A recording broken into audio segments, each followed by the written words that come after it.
بسم الله الرحمن الرحيم. بالتعاون للدعوة والإرشاد وتوعية الجاليات بالدمام. ومن يشاقق الرسول من بعد ما تبين له الهدى ويتبع غير سبيل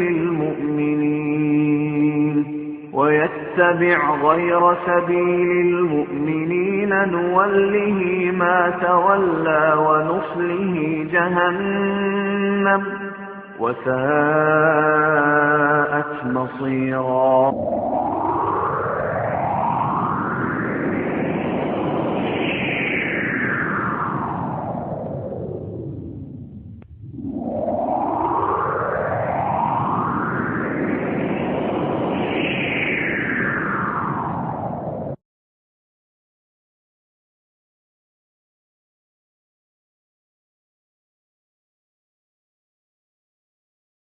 السلام عليكم ورحمة الله وبركاته. إن الحمد لله نحمده ونستعينه ونستغفره ونعوذ بالله من شرور أنفسنا ومن سيئات أعمالنا. من يهده الله فلا مضل له ومن يضلله فلا هادي له.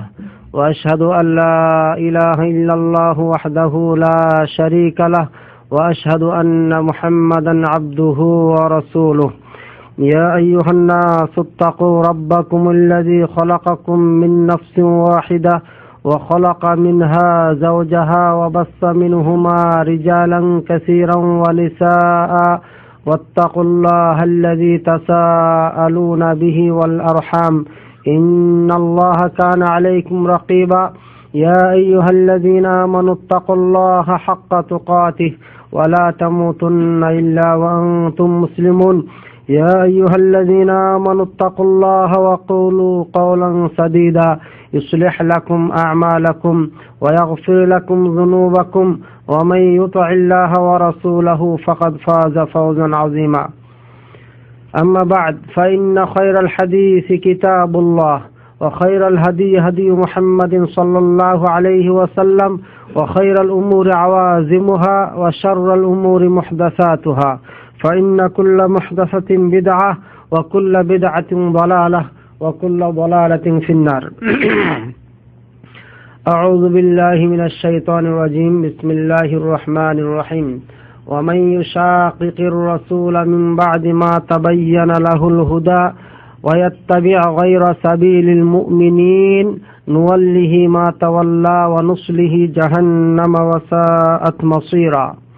لقد كان لكم في رسول الله أسوة حسنة لمن كان يرجو الله واليوم الآخر وذكر الله كثيرا. وقال تعالى ولقد بعثنا في كل أمة رسولا أن اعبدوا الله واجتنبوا الطاغوت. সম্মানিত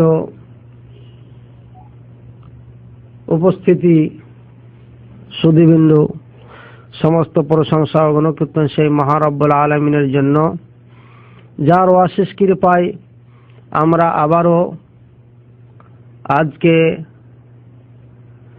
5 জানুয়ারি 5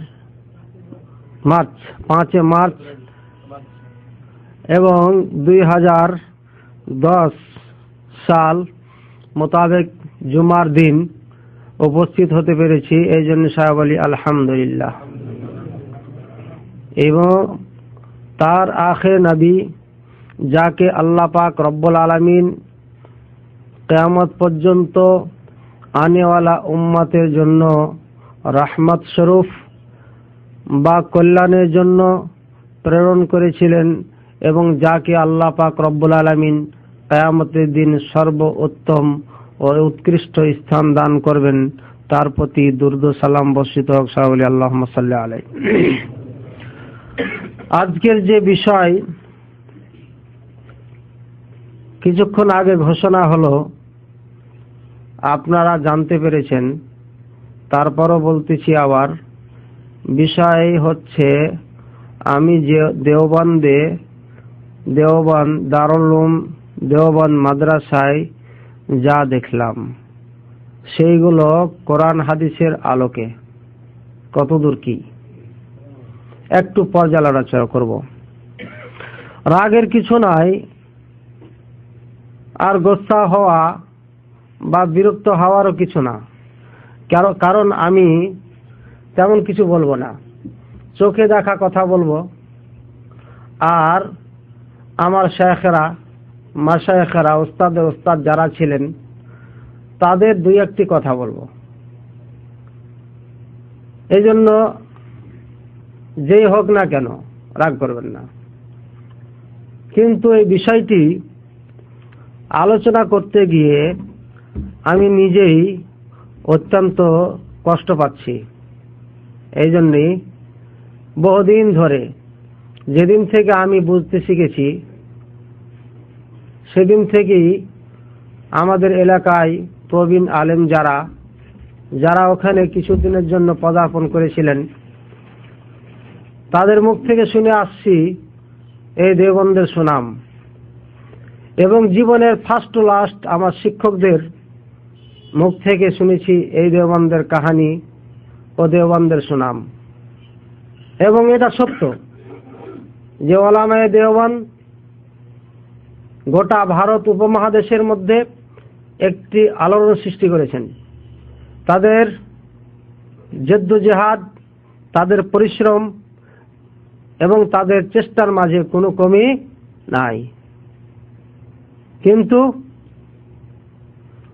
যে লাইনে চেষ্টা করেছেন সে লাইনটা একটু সামান্য পিছল খেয়ে পড়ে যাওয়ার কারণে এই আমলগুলো আল্লাহর কাছে গ্রহণযোগ্য হবে কিনা এটা আল্লাহই ভালো জানেন। কেমন পিছল খেয়েছেন, এমন বড় অ্যাক্সিডেন্ট করেছেন যাহা সম্পূর্ণরূপে যদি তুলে ধরা হয় তাহলে আপনারা বিচার করতে পারবেন। আজকে যে দেওবন্দ মাদ্রাসার মাঝে আমি যা দেখেছি তা নিয়ে আলোচনা হবে। সেখানে যা দেখলাম আমি এখানে লিস্টি করেছি 15টা জিনিস। এইগুলো নিয়ে আজকে হালকাভাবে আলোচনা হবে। আর দেওবন্দ মাদ্রাসায় যখন ঢুকে পড়লাম আলোচনার জন্য, তখন ভিতরে কি আছে সব বের করে ছাড়বো ইনশাআল্লাহ। আর কেন এ কথা বললাম, আমি এই বিষয় নিয়ে আলোচনা কখনো করব কোনোদিন কল্পনা করিনি বা ভাবিনি। কিন্তু দুঃখের বিষয়, মাওলানা আব্দুর রহিম নামক একজন ব্যক্তি কিতাব লিখেছেন আহলে হাদিসের বিপক্ষে। কিতাবটি পড়ে জর্জরিত হয়ে গেছি আমি, এখনো পুরাটা পড়িনি। বলছেন কি আহলে হাদিস একটি বাতিল ফিরকা। আরো বই রেখেছেন অন্যরা, বলছেন আহলে হাদিসের জন্মই ছিল না আগে, মাত্র 500 বছর আগে জন্ম হয়েছে। আরো বই লিখেছেন কেউ যারা হচ্ছে ভ্রান্ত আকীদার মানুষ, এদের মধ্যে দিন ধর্ম কিছু নাই। আরো ফতোয়া দিয়েছেন ওলামায়ে আহনাফদের থেকে, দেওবন্দ থেকে, যে এদের পিছনে নামাজ হবে না। আরো ফতোয়া দিয়েছেন যে এরা এমন জাতি, এদের মেয়েটে নেওয়া যাবে কিন্তু ছেলে মেয়ে দেওয়া যাবে না। চিন্তা করেছেন? আলহামদুলিল্লাহ আমার গ্রামে 15 থেকে 20টা দেওবন্দি মেয়ে আছে। আমাদের মেয়েরা একটাও নাই তাদের কাছে। এই জন্য বলছি না যে বিয়ে সাথে দেওয়া যাবে না। আমার আকীদা বিশ্বাস যে তাদের সঙ্গে বিয়ে লেনদেন সবকিছু করা যাবে। এই জন্যই ওলামায়ে দেওবন্দ আহলুস সুন্নাহ ওয়াল জামাত, আর আমরা আহলুস সুন্নাহ ওয়াল জামাতের আমাদের মূলে কোনো সমস্যা নাই, কিন্তু মাঝখানে এসে সমস্যা করেছেন। এই জন্য বলেছিলাম এলাকায় এক মসজিদে যে যদি আজকের বাংলাদেশের হানাফি ওলামায়ে দেওবন্দ বলেন আর বারেলী বলেন যদি নবী সাল্লাল্লাহু আলাইহি সাল্লামের কথা মেনে নিতেন তাহলে আহলে হাদিস হয়ে যেতেন সবাই। কারণ এই আল্লাহর জমিনে মাযহাব শুধু একটি ছিল, নবী সাল্লাল্লাহু আলাইহি সাল্লাম থেকে আজ পর্যন্ত সেটি আহলে হাদিস। বললেন যে একা একাই চিৎকার করছেন, ইতিহাস বহুত লম্বা পড়ে আছেন। কেমন? ওলামায়ে কেরাম আহলে হাদিস কাদেরকে বলেন? কে আহলে হাদিস? আহলে হাদিস হচ্ছে ইমাম আহমদ রাহিমাহুল্লাহ, আহলে হাদিস হচ্ছে ইমাম শাফি রাহিমাহুল্লাহ, আহলে হাদিস হচ্ছে ইমাম বুখারী, ইমাম মুসলিম, তিরমিজি, আবু দাউদ, নাসাই, ইবনে মাজাহ, বাইহাকি, মুস্তাদরাক হাকিম, যত মুহাদ্দিসিনে কেরাম কিতাব লিখেছেন হাদিস সম্পর্কে সকলেই হচ্ছে আহলে হাদিস। এদেরকে আহলে হাদিস বলা হয়। আর যারা এদের অনুসারী তারাই হচ্ছে আহলে হাদিস। অনেকে বলে যে মুকাল্লিদ করেন, আমরা মুকাল্লিদ, ফার্স্ট ক্লাস মুকাল্লিদ। তাকলিদ করি আমরা, কিন্তু কোন তাকলিদ করি না? যে তাকলিদ পান্দেনামা খাকির মধ্যে লেগেছেন আপনারা। পান্দেনামা খাকির মধ্যে লিখছেন তাকলিদে শাখসি, মানে 4 মাযহাবের এক মাযহাব এক ইমামকে মেনেই নিতে হবে, আর না হলে সে নাজাত পাবে না। এমন যারা আকীদা রাখে, এমন তাকলিদের দিকে যারা রাখে, আমরা সেমন তাকলিদকে কোনোদিন মানি না। আমরা তাকলিদ করি কিন্তু অন্ধ তাকলিদ করি না। তাকলিদের আলোচনা এর পরে হবে ইনশাআল্লাহ। আল্লাহ যদি ভাগ্যে রাখেন, তৌফিক দান করেন, হায়াত বাঁচান, ইনশাআল্লাহ এর আলোচনা হবে। তাকলিদ যে বইটি এসছে, জর্জরিত করেছে আমাকে, তারই রদ করা হবে ইনশাআল্লাহ একদিন। আমি এখন চলি দেওবন্দে যা পেলাম। অবশ্যই রগে রগে ঢুকে রয়েছে দেওবন্দি ওলামার মহব্বত আমার, কারণ ফার্স্ট টু লাস্ট আমার দেওবন্দি ওলামার কাছে পড়া। লাস্টে রিফারিং এর জন্য 8 বছর লেখাপড়া করলাম, 4 বছর মদিনা বিশ্ববিদ্যালয়, আর বাংলাদেশে 4 বছর এই সৌদি আরবেরই পরিচালনা মাদ্রাসায়। সুতরাং এর আগে সারা জীবনী ওলামায়ে দেওবন্দের কাছে পড়েছি। রগে রগে মহব্বত আপনাদের থেকে বেশি ঢুকে রয়েছে, কিন্তু যা চোখে দেখলাম তা গবেষণা করতে গিয়ে দেখলাম যে না, জনগণকে এটা জানাইতেই হবে। ভালো করে শুনি। 1 নম্বর, দেওবন্দ মাদ্রাসা কখন স্থাপিত হয়, কখন জন্ম, এটা সমস্যা নেই। 2 নম্বর, দেওবন্দ মাদ্রাসার প্রথম মাদ্রাসা যেটি, সেটি হচ্ছে একটি ডালিম গাছ, অর্থাৎ ডালিম গাছের নিচে বসে প্রথম শিক্ষাদান দিতেন।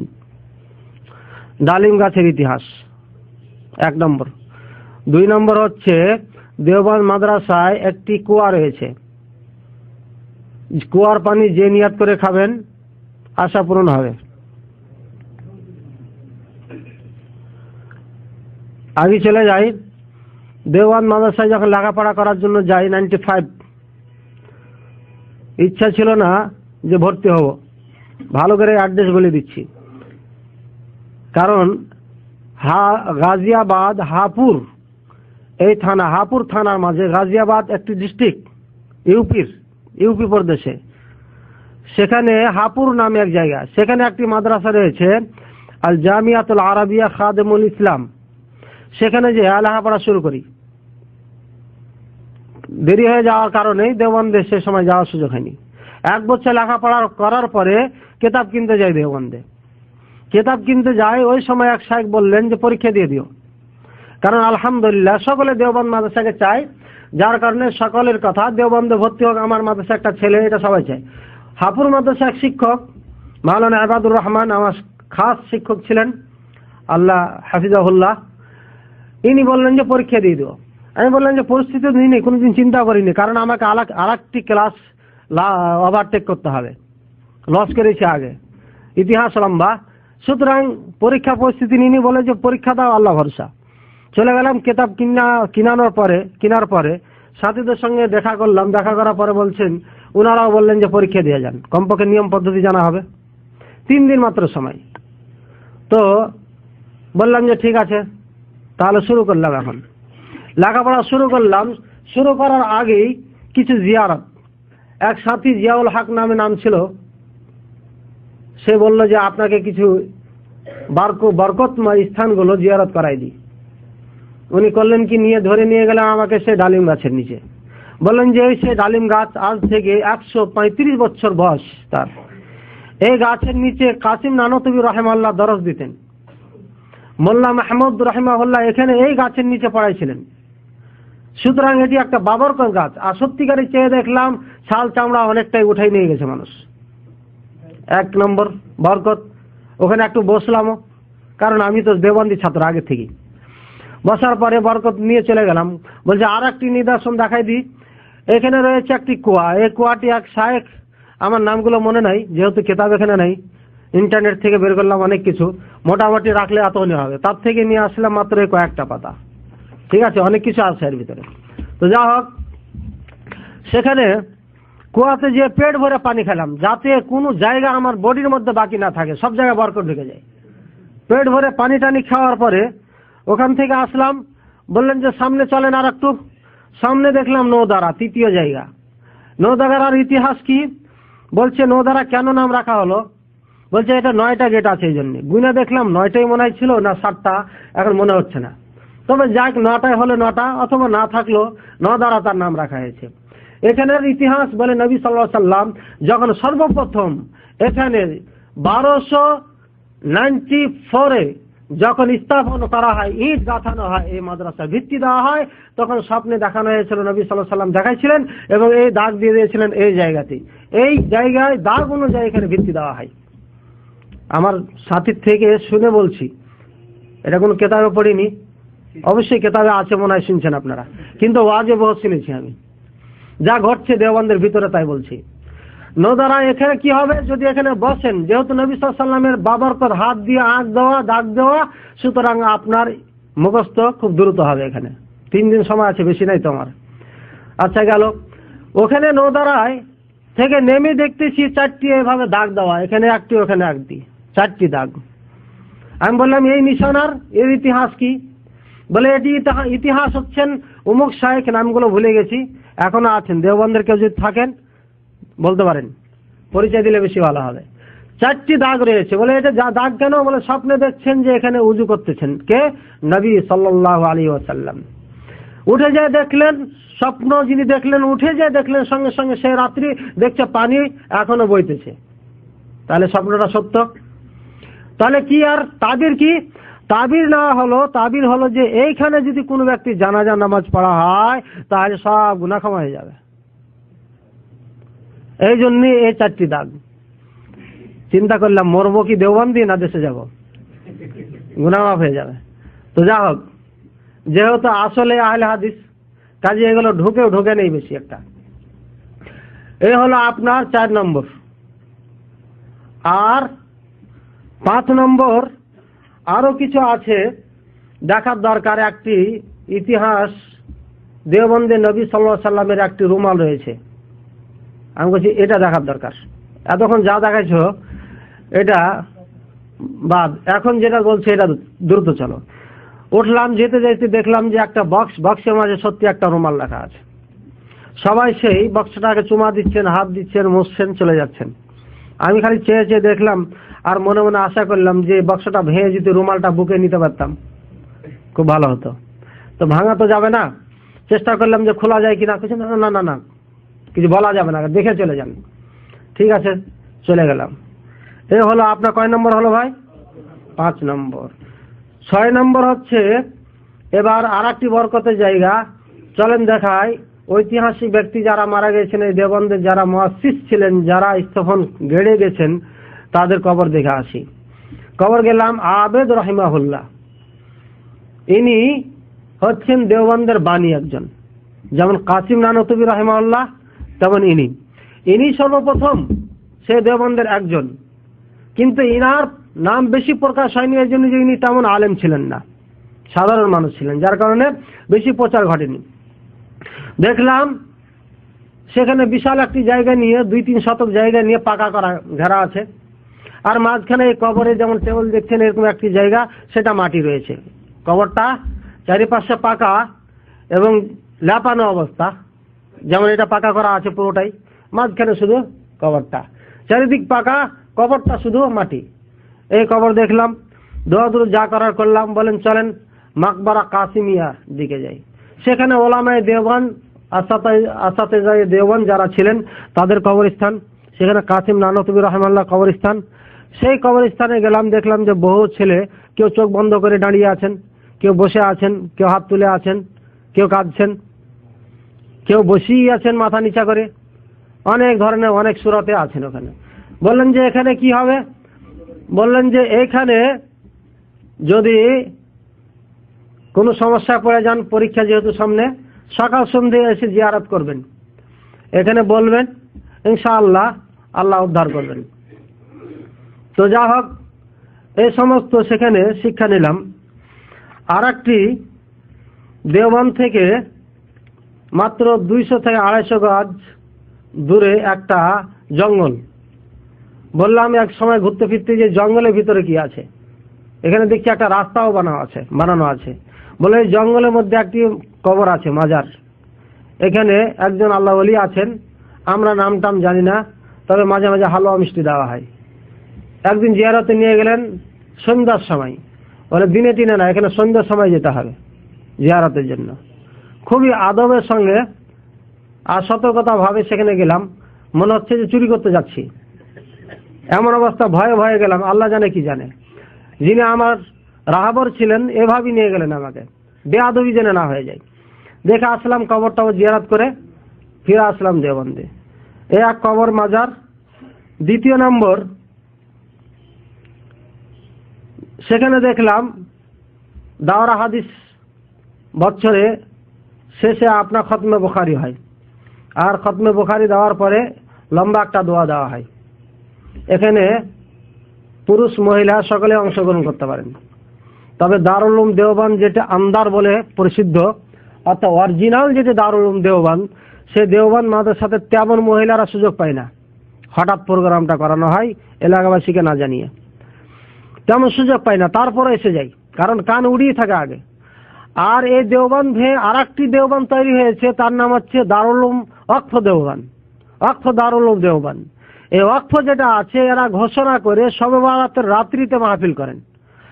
আর যখন প্রথম বছর এই মাহফিল করেন, গেটে কতগুলো মহিলার চিৎকার আমি নিজ কানে শুনেছি।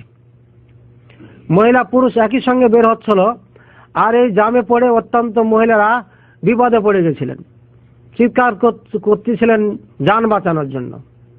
এই অবস্থা সেখানে দেখলাম। পরবর্তীতে নিয়ন্ত্রণ করছিলেন। তো এইভাবে ওখানে ঘোষিতভাবে খতমে বুখারী শবে বরাতের রাত্রি হয়। এই জন্য যে শবে বরাতের রাত্রি একটা বাবরকত রাত্রি, তাই না ভাই? হ্যাঁ, ইসলামে শবে বরাত বলে কোনো রাতই নেই। এ রাত সেখানে দেওবন্দে পালিত হয়, সে রাত্রে এই মাহফিল হয়। আমরা আপনার রাত্রি দেখলাম মাঝে মাঝে অগণিত মহিলারা, কার ভাই, কার কেউ, কারো দেওর, কারোর ছেলে, জিয়ারতের জন্য মহিলারা আসে এবং বাকায়দা রুমি বসিয়ে মেহমানদারি করানো হয়। দুনিয়াতে বহু মাদ্রাসায় গেলাম আইলাম, কোনো মাদ্রাসায় মহিলারা জিয়ারত করে ভিতরে প্রবেশ করতে পারে না। যেমন জামিয়া ইসলামিয়া আছে, মহিলা তো দূরের কথা, একটা অপরিচিত লোক যদি আসে তাকে পরিচয় দিয়ে ঢুকতে হয়। মদিনা বিশ্ববিদ্যালয়, মহিলা তো দূরের কথা, আল হাজি সাহেবেরা দেখার জন্য আসে, প্রবেশ করতে দেন না। কার কাছে যাবেন, কে আছে না নাই, না বোমানে ঢুকবেন? সে সাথী যদি আসে দেয়। অনেক সময় এমনও কাম করা থাকে যে আমরা সাথে নিয়েও ঢুকতে পারিনি। আর ওখানে গেট ওপেন মহিলাদের জন্য, সদা সর্বদা আসতে পারেন, দেখতে পারেন। অঘটন ঘটে যায় অনেক সময় অজান্তে। যা হোক, দেখলাম এটি। আর সেখানে রয়েছে আপনার 3টি মসজিদ। মাহমুদুল হাসান রহিমাহুল্লাহ মারা গেছেন, মুফতি সাহেব, ওখানে সব থেকে বড় মুফতি সেই সময় ছিলেন। উনি যখন ছিলেন, এই 7টা মসজিদ যাকে বলা হয়, এই মসজিদের ইমাম, উনি ওখানে নামাজ পড়তেন। ওখানে ওনার খানকা শরীফ রুম, সেখানে উনি থাকাকালীন মোনাজাত হতো না, নামাজের সালাম ফিরার পরে। বাকি 2 মসজিদেই মোনাজাত হয়, এখনো হয়। উনি মারা যাওয়ার পরে ওখানে মোনাজাত হয়। এখন 3 মসজিদে মোনাজাত চলে। নামাজ পড়ে, ফরজ নামাজ পড়ে মোনাজাত করা, এটা কি সম্মিলিত যে পরিচালিত মোনাজাত আছে, সুন্নাত না বেদাত? আপনারা এতগুলো লোক বলছেন বেদাত, আমি এক জায়গাতে বেদাত বলে বিপদে পড়ে গেছিলাম, বুঝছেন? তো যা হোক, শুনতে পেরেছেন, ইসলামী সেন্টারের আওতায় থেকে জানতে পেরেছেন এটি বেদাত, তাই না? আরো দেখলাম পরীক্ষা টরীক্ষা শেষ হয়ে গেল, এতদিন মোস্তাদের রুমে টুমে তো যাওয়ার সুযোগ হয়নি। পরীক্ষা দেওয়ার পরে চলে গেলাম, সংবাদ পেলাম যে এসে গেছে নাম। ফিরে আসলাম দেওবন্দে, আবার আলহামদুলিল্লাহ লেখাপড়া শুরু হলো, ওস্তাদের সঙ্গে পরিচয় হলো, অনেকের রুমে গেলাম। তার মধ্যে দেখলাম যে অনেক ওস্তাদের রুমে হুক্কা বোঝেন কোনটা? এটা ওই যে টানতেছে পুরা সৌদি আরবের স্টাইলে। সৌদি আরবের কিছু দেখেন না, মাঠে ঘাটে ওই যে গাইয়াগুলো লোক বসে যায়, সেই বিরাট পাইপ বানানো ঘোরাচ্ছেন শেখ আব্দুল খালেক মাদ্রাসি সাহেব নাইবে মোহতামিম সেই সময়কার দারুল উলুম দেওবন্দের, অরিজিনাল দারুল উলুম দেওবন্দের কথা চলছে এখন। আরো ওস্তাদের সাথে সাক্ষাৎ করলাম, দেখলাম যে একাধিক ওস্তাদ হুক্কা পান করেন। আমাদের ওলামা বাংলাদেশের যারা হুক্কার কথা জীবনে বলেননি, তাই না? হুক্কা খাওয়া ইসলামে জায়েজ না জায়েজ না কতদূর কি হালকা টাচ দেওয়া হবে ইনশাআল্লাহ। তবে হুক্কা খাওয়া তো বুঝলেন, এই জন্য আমাদের দেশের হুজুররা পান খুব ভালো করে খায়, জর্দা পাকাত পাকাত পাকাত পাকাত করতে আছে আর বলে যে হালাল। নিয়ামাতুল্লাহ সাহেব আমার ওস্তাদ, জামিয়া আরাবিয়া খাদুম ইসলাম হাপুরের, আসাদ মাদানী হাফিজাহুল্লাহ, উনার হচ্ছেন খলিফা, মানে খেলাফত পেয়ে ফেলছেন বাকেদা। কেমন দেখলাম যে সিগারেট খায় আরামে খুব জোরে, মাদ্রাসার ভিতরে না, যখন পথে যায় একদিন ওনার সাথে চলতে লাগলাম, দেখলাম সিগারেট বের করে টানতে লাগলেন। মিথ্যা কথা না, উপরে আল্লাহ সাক্ষী, চোখে দেখার কথা বলছি। যা হোক, আমি যা দেখেছি তা আজকে বললাম। এখন আমি সামনের দিকে অগ্রসর হই। এই বিষয় কেন নিলাম? এই বিষয় এই জন্য নিলাম, আগে একটু তাজ দিয়েছি আপনাদের। ওলামায়ে দেওবন্দ, ওলামায়ে দেওবন্দ আমাদের দেশের ওলামাদের আকীদায় যারা সাধারণ দাওরা ফারেক আলেম, তারা মনে করেন যে এরা মাসুম, এদের কোনোদিন ভুল হয় না। এই জন্য সিরাজুল নামে এক মৌলভী সাহেব আমার এলাকায় আমার সঙ্গে এক সময় তর্কে লিপ্ত হয়ে গেছিলেন। বলতে কথা বললেন যে আকাবেরে দেওবন্দ, আকাবেরে দিন তাদেরকে বলা হয়। আকাবেরে দিন কোনোদিন আমাদের ভুল বলে যাননি, করে যাননি। এই জন্য তার এই কথাই সেখানে একটা গন্ডগোল সৃষ্টি করার চেষ্টা করেছিল। আল্লাহ পাক রব্বুল আলামিন হেফাজত করেছিলেন। তারপরে তার গ্রামের পাশে একটা বক্তব্য দিয়েছিলাম যে ওলামায়ে দেওবন্দ ভুল করেছিলেন কিনা। 1 ঘন্টার বক্তব্যে অনেকের দিমাগ খুলে গেছে। আর আজকে বলছি যে আসলেই ভুল আছে কিনা। আমি কল্পনাও করতে পারিনি ওলামায়ে দেওবন্দ মানুষকে, আলেমদেরকে এমন অকট্য ভাষায় গালি দিতে পারে। এমন অকট্য ভাষায় ওলামায়ে দেওবন্দ মানুষকে গালি দিতে পারে, এটা আমি কল্পনাই করতে পারিনি। চলি কিভাবে গালি দিয়েছেন, একটু আকীদা সম্পর্কে জানার দরকার গালির আগে। ওলামায়ে দেওবন্দ বলতে কাদেরকে বুঝায়, তাদের আকীদা কি? আমার কথা নাই, তাদের কথাই শুনি। ইয়াকুল খলিল আহমদ সাহারানপুরি, বাংলাদেশের প্রত্যেকটি আলেম খলিল আহমদ সাহারানপুরি ওনাকে চিনেন রাহিমাহুল্লাহ। দোয়া করে যাব, ভুল হতে পারে তাদের থেকে, কেমন ভুল হতে পারে, তো অজান্তে করতে পারে এগুলো।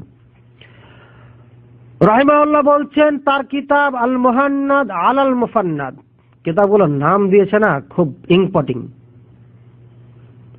সুন্দর নাম, খুব গবেষণা করেছেন যা বোঝা যাচ্ছে। ফি বায়ানি মুতাকিদাত উলামায়ে দেওবন্দ ওয়া রাদ আলাল ইমাম মুহাম্মদ বিন আব্দুল ওয়াহাব ওয়া দাওয়াতিহি।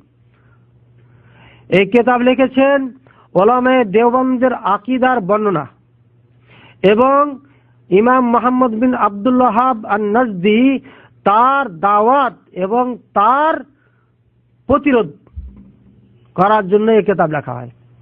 মোহাম্মদ বিন আব্দুল ওয়াহাবকে চিনেন? কোথায় বাড়ি? সৌদি আরবে বাড়ি, তাই না?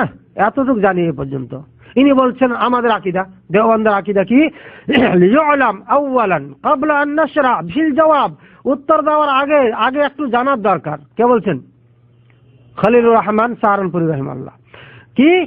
আন্না বিহামদিল্লাহি ওয়া মাশায়েখিনা রিদওয়ানুল্লাহি আলাইহিম আজমাইন ওয়া জামিই জামাআতিনা ওয়া তাইফাতিনা, আমরা আলহামদুলিল্লাহ, আল্লাহ সকল প্রশংসায় বা আল্লাহর রহমতে এবং মাশায়েখদের রহমতে, যেহেতু আল্লাহর সঙ্গে যোগ করেছেন তাই হবে কি হবে না?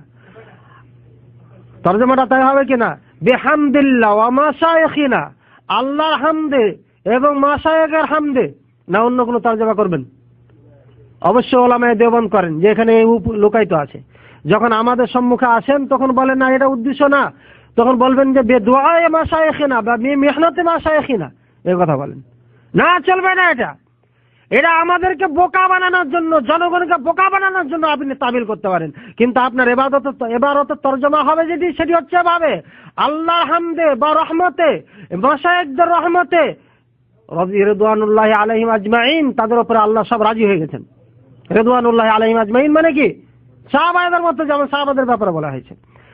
ওয়া জামিই তায়েফাতিনা, আমাদের সমস্ত যত টুটা ফুটা দল আছে, এই সমস্ত দলের, ওয়া জামাআতিনা, একই কথা, আমাদের যত দল রয়েছে, আর মানে বুঝা অনেক দল রয়েছে। যেমন শাইখ ভাই বললেন যে, শাইখ বলেছেন যে দেওবন্দ 5 ভাবে বিভক্ত হয়ে গেছে। কথাটা মিল খাচ্ছে না, খায় না? কি? মুকাল্লিদুন, আমরা অন্ধবিশ্বাসী। মুকাল্লিদের অর্থ অন্ধবিশ্বাসী। এরপরে তাকলিদ সম্পর্কে যখন আলোচনা হবে, মুকাল্লিদ মানে অন্ধবিশ্বাসী কেন, তখন বলা হবে ইনশাআল্লাহ। লিকুদওয়াতিল আনাম, আনাম মানে ভাই,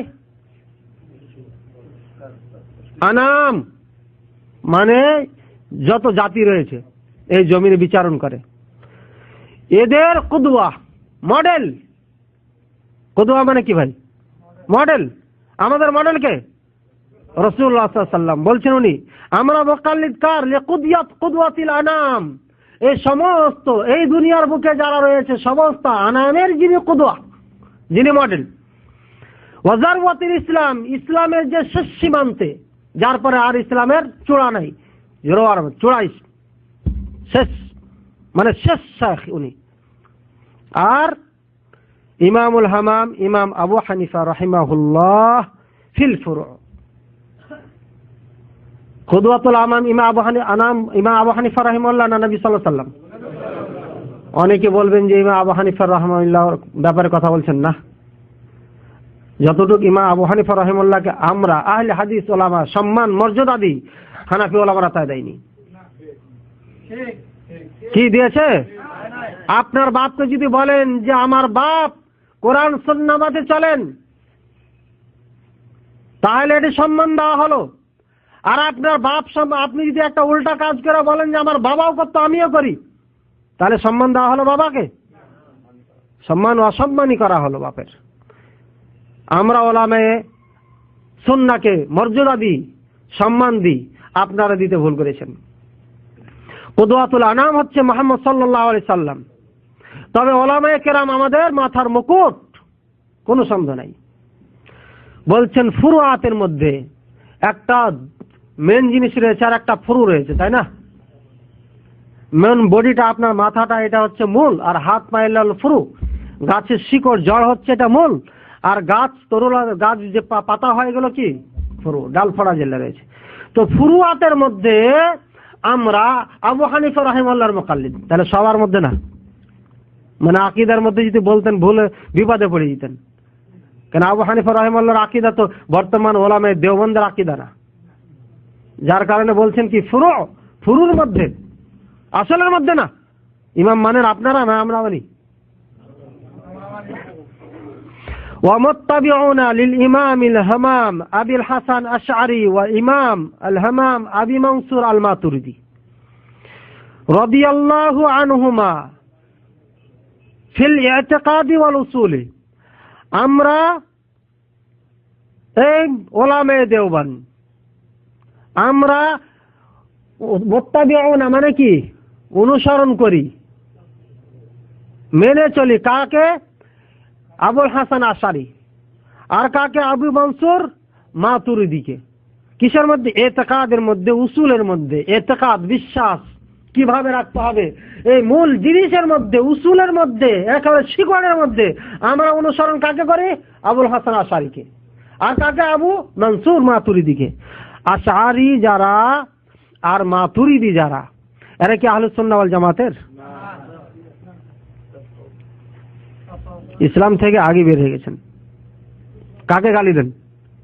নিজের ঘর পরিষ্কার না করে আহলে হাদিসকে ফিরকা বাতিলা আর ভ্রান্ত আকীদাধারী এই ফতোয়া দেওয়া ঠিক হবে? কার কথা বলছি? ওলামায়ে দেওবন্দের মুখের কথা বলছি।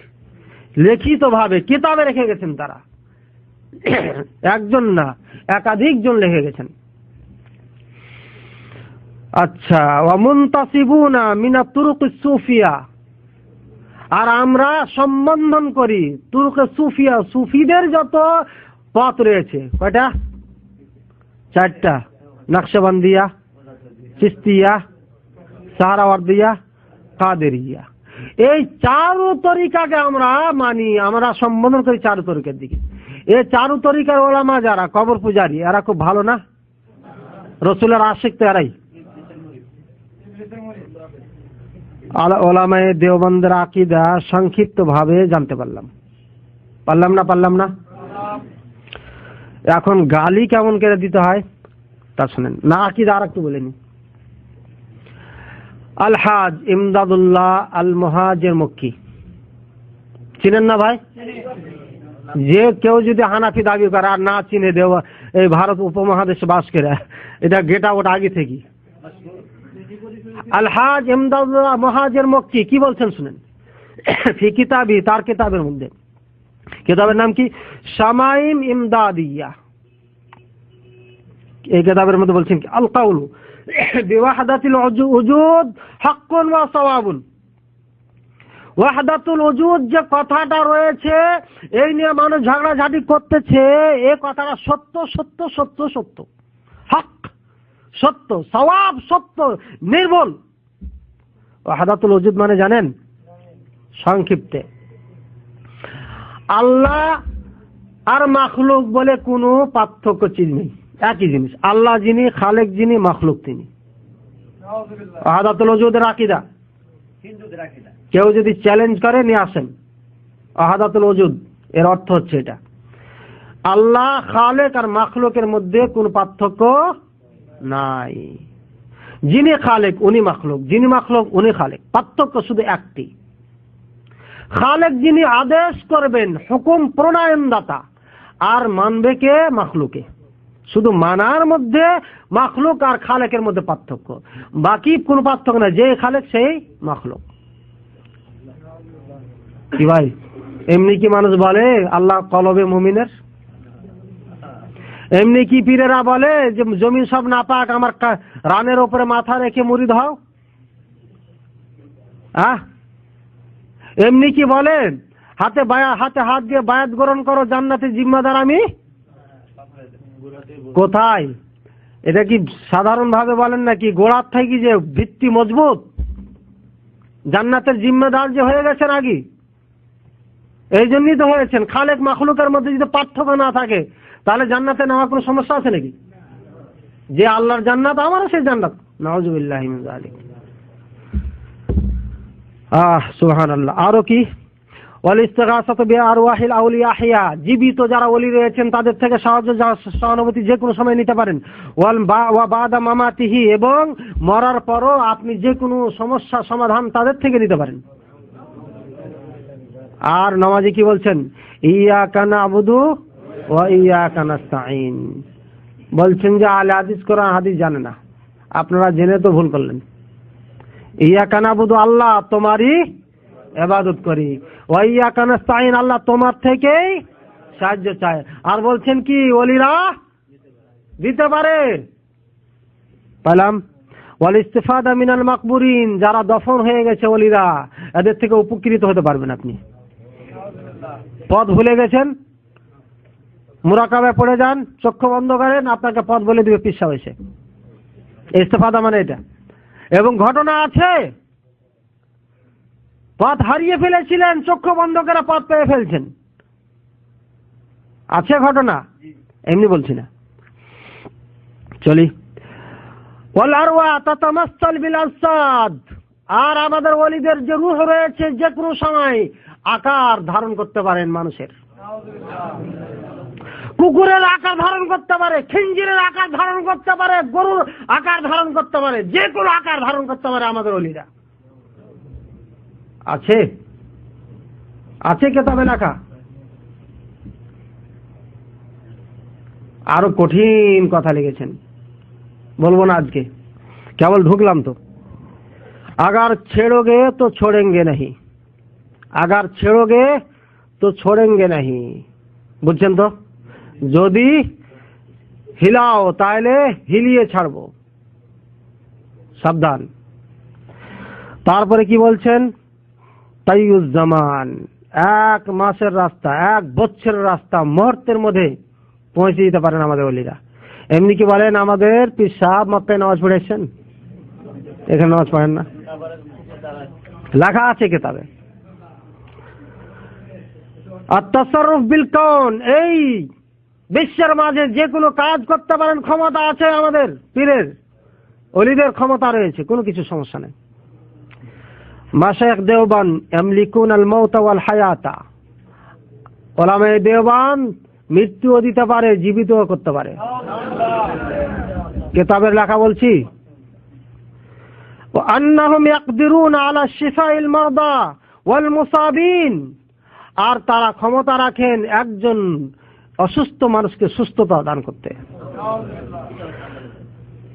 আর ওই যে বললাম সামায়ে মিনদাদিয়া, আর যারা ক্ষতিগ্রস্ত মুসিবতে পড়ে রয়েছেন এদের মুসিবত দূরও করতে পারেন। আর সমস্যায় যদি পড়ে যায় সমস্যা সমাধানের জন্য বলি ইয়া গাউসাল আজম, বলি না ইয়া জিলানি ইয়া আলী, বলে কি বলেন আমাদের দেশের মানুষ? কোত্থেকে এসে আলী? গোড়াতি সমস্যা লেখা আছে। আল মুরাকাবা ইনদাল কুবুর, কবরের পাশে যা চক্ষু বন্ধ করে মুরাকাবা, চিন্তা করলে, গৌর করলে, গবেষণা করলে আল্লাহর খিলকাতের মধ্যে, আল্লাহর সিফাতের মধ্যে, আল্লাহর সৃষ্টি জীবের মধ্যে আপনাকে চিন্তা করতে হবে। কবরের পাশে যা চিন্তা করা, মুরাকাবা করা, এটি জায়েজ কোন শরীয়তে নাই। মুরাকাবা শুধুমাত্র আল্লাহর জন্য হবে। ভাববেন আল্লাহর সৃষ্টি জীব নিয়ে, ভাববেন আল্লাহকে নিয়ে, আল্লাহ আমি যে দুনিয়াতে এতদিন কামাইলাম, এতদিন করলাম, এই গুনাহ করেছি, এই করেছি, আল্লাহ ক্ষমা করে দাও। মুরাকাবার মানে কি বুঝান ওলামায়ে দেওবান?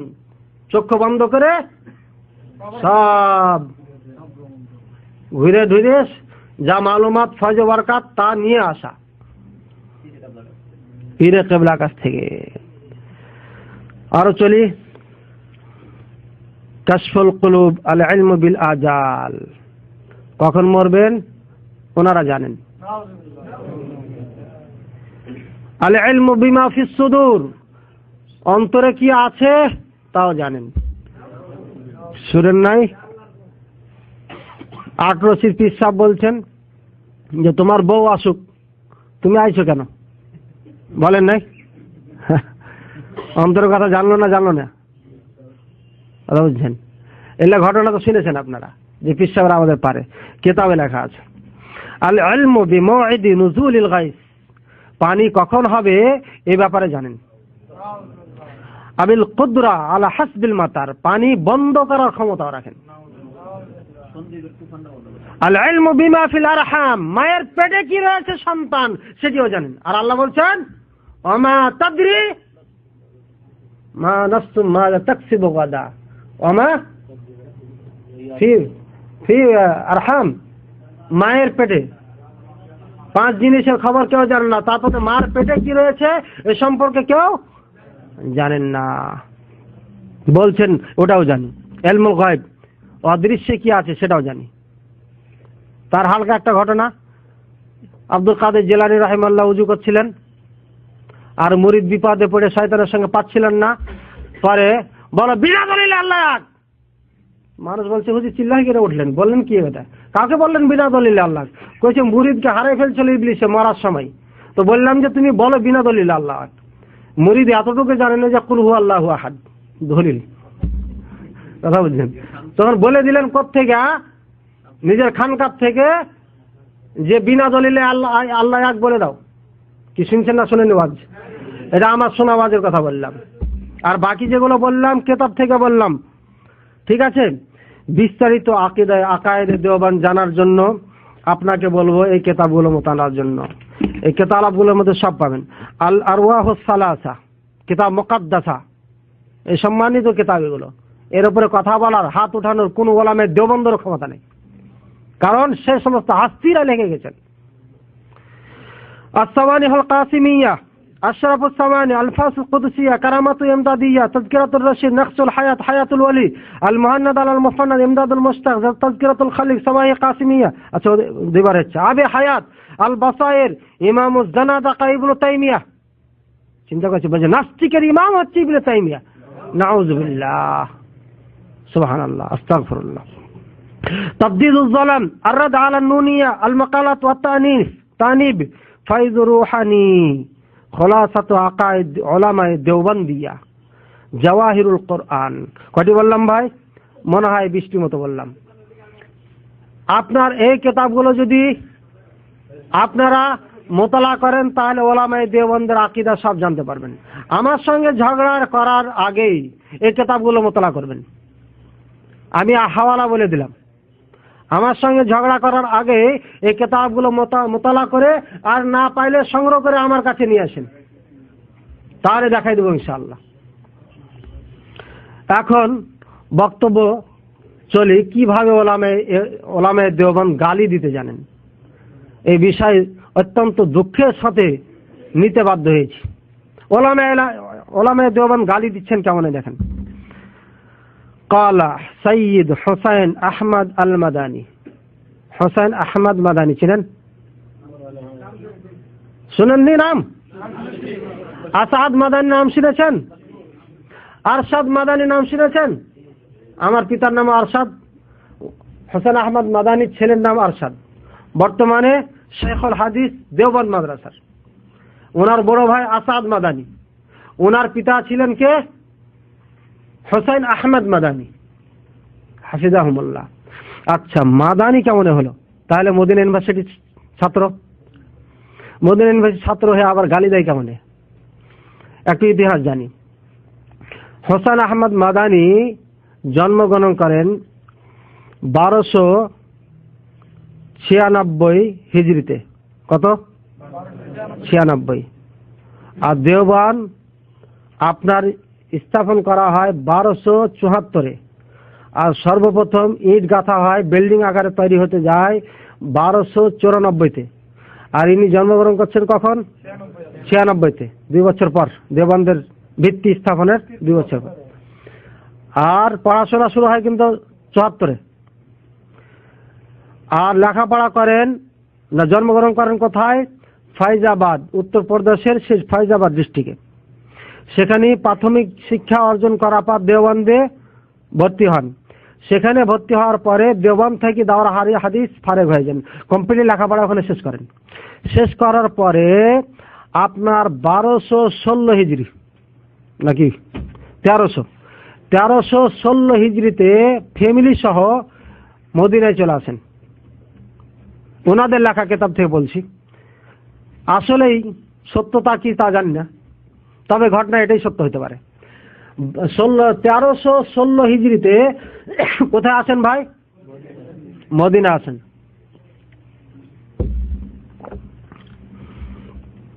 ওখানে 16 থেকে নিয়ে 33 হিজরি পর্যন্ত, অর্থাৎ 1333 হিজরি পর্যন্ত তাদরিসের কাম করেন, অর্থাৎ পড়ান ছাত্রদেরকে। কেমন? আমার ধারণা মদিনা মসজিদে নববীতে শিক্ষক ছিলেন না। অনেক এখনো বাংলাদেশে আছে কোনাকানিতে বসে ছাত্রদের কোরআন পড়ায়।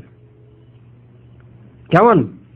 আর শিক্ষক থাকতে পারে, কারণ সে সময় তুর্কি শাসন ছিল, শরীফের যুগ, মক্কার আমির ছিল সে সময় শরীফ, তুর্কি শাসন থাকতে পারে, সেটা অস্বীকার করব না। তবে একটি কথা বলতে চাচ্ছি, মসজিদে নববীতে শিক্ষক ছিলেন। আর মোহাম্মদ বিন আব্দুল ওয়াহাব ইবনে তাইমিয়াকে এমন ভাষায় গালি দিয়েছেন পৃথিবীর কোনো ইতিহাসে নেই। মসজিদে নববীর শিক্ষক ছিলেন আর মোহাম্মদ বিন আব্দুল ওয়াহাবকে গালি দিয়েছেন এমন ইতিহাস পৃথিবীতে আজ পর্যন্ত নেই, কেউ প্রমাণ করতে পারবেন না। মদিনা মসজিদের শিক্ষক হয়ে মোহাম্মদ বিন আব্দুল ওয়াহাবকে গালি দিবে, এটা কোশ্চিন কালো হতে পারে না। আর যদি হয়ে থাকে তাহলে মনের মধ্যে অনেক কিছু নিয়ে বেচারা অনেক কষ্টে ছিল, তারপরে ভারতে যে সেটি প্রকাশ করেছেন। কেন বললাম এ কথা? মোহাম্মদ বিন আব্দুল ওয়াহাব 1206 হিজরিতে মারা যান। তাহলে মদিনায় মসজিদে 17 বছর থাকার পরে মোহাম্মদ বিন আব্দুল ওয়াহাবের আকীদা জানতেন না?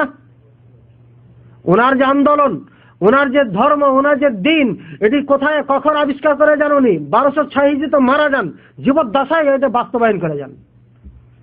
তাহলে এমন লোককে গালি দেন, তারপরে এসে থাকার পরে এখন যদি সৌদি আরবে থেকে যে কেউ যদি মোহাম্মদ বিন আব্দুল ওয়াহাব ইবনে তাইমিয়াকে গালি দেয়, তাহলে কি বলবেন? এটা একটা ইসলামের দুশমন, ইসলামের দুশমন একটি। কি বলছেন শুনি। আচ্ছা, মদিনা মসজিদে পড়ানোর কারণে মদিনায় 17 বছর 20 বছর থাকার কারণে কেউ মাদানী হয়? কাসিমি বলে আমাদেরকে। কেন? মদিনায় দেওবন্দে লেখাপড়া যারা করে তারা কাসিম নানতুবি রাহিমাহুল্লাহর দিকে সম্বোধন করে কাসিমি বলা হয়। পুরা দেওবন্দ থেকে যারা ফারেগ হয় তাদেরকে কাসিমি বলা হয়। আর মদিনার থেকে যারা ফারেগ হয় মদিনা বিশ্ববিদ্যালয় থেকে তাকে মাদানী বলা হয়। এটা আমাদের ভারত উপমহাদেশের ইসতিলাহ। এদেশে মাদানী বলে না, এদেশে মাদানী বলে যারা মদিনার বাসিন্দা। উনি কি ন্যাশনালিটি পেয়েছিলেন সে সময় মদিনার? আর যদি পেয়েই থাকেন তাহলে উনি মাদানী। যদি ন্যাশনালিটি পেয়ে যান আলহামদুলিল্লাহ, তাহলে উনি মাদানী, কোনো সন্দেহ নাই। আর ন্যাশনালিটি না পেয়েও যদি মাদানী বলে নিজকে, তাহলে এটা মিথ্যা একটা প্রচার। আচ্ছা, মেনে নিলাম উনি মাদানী।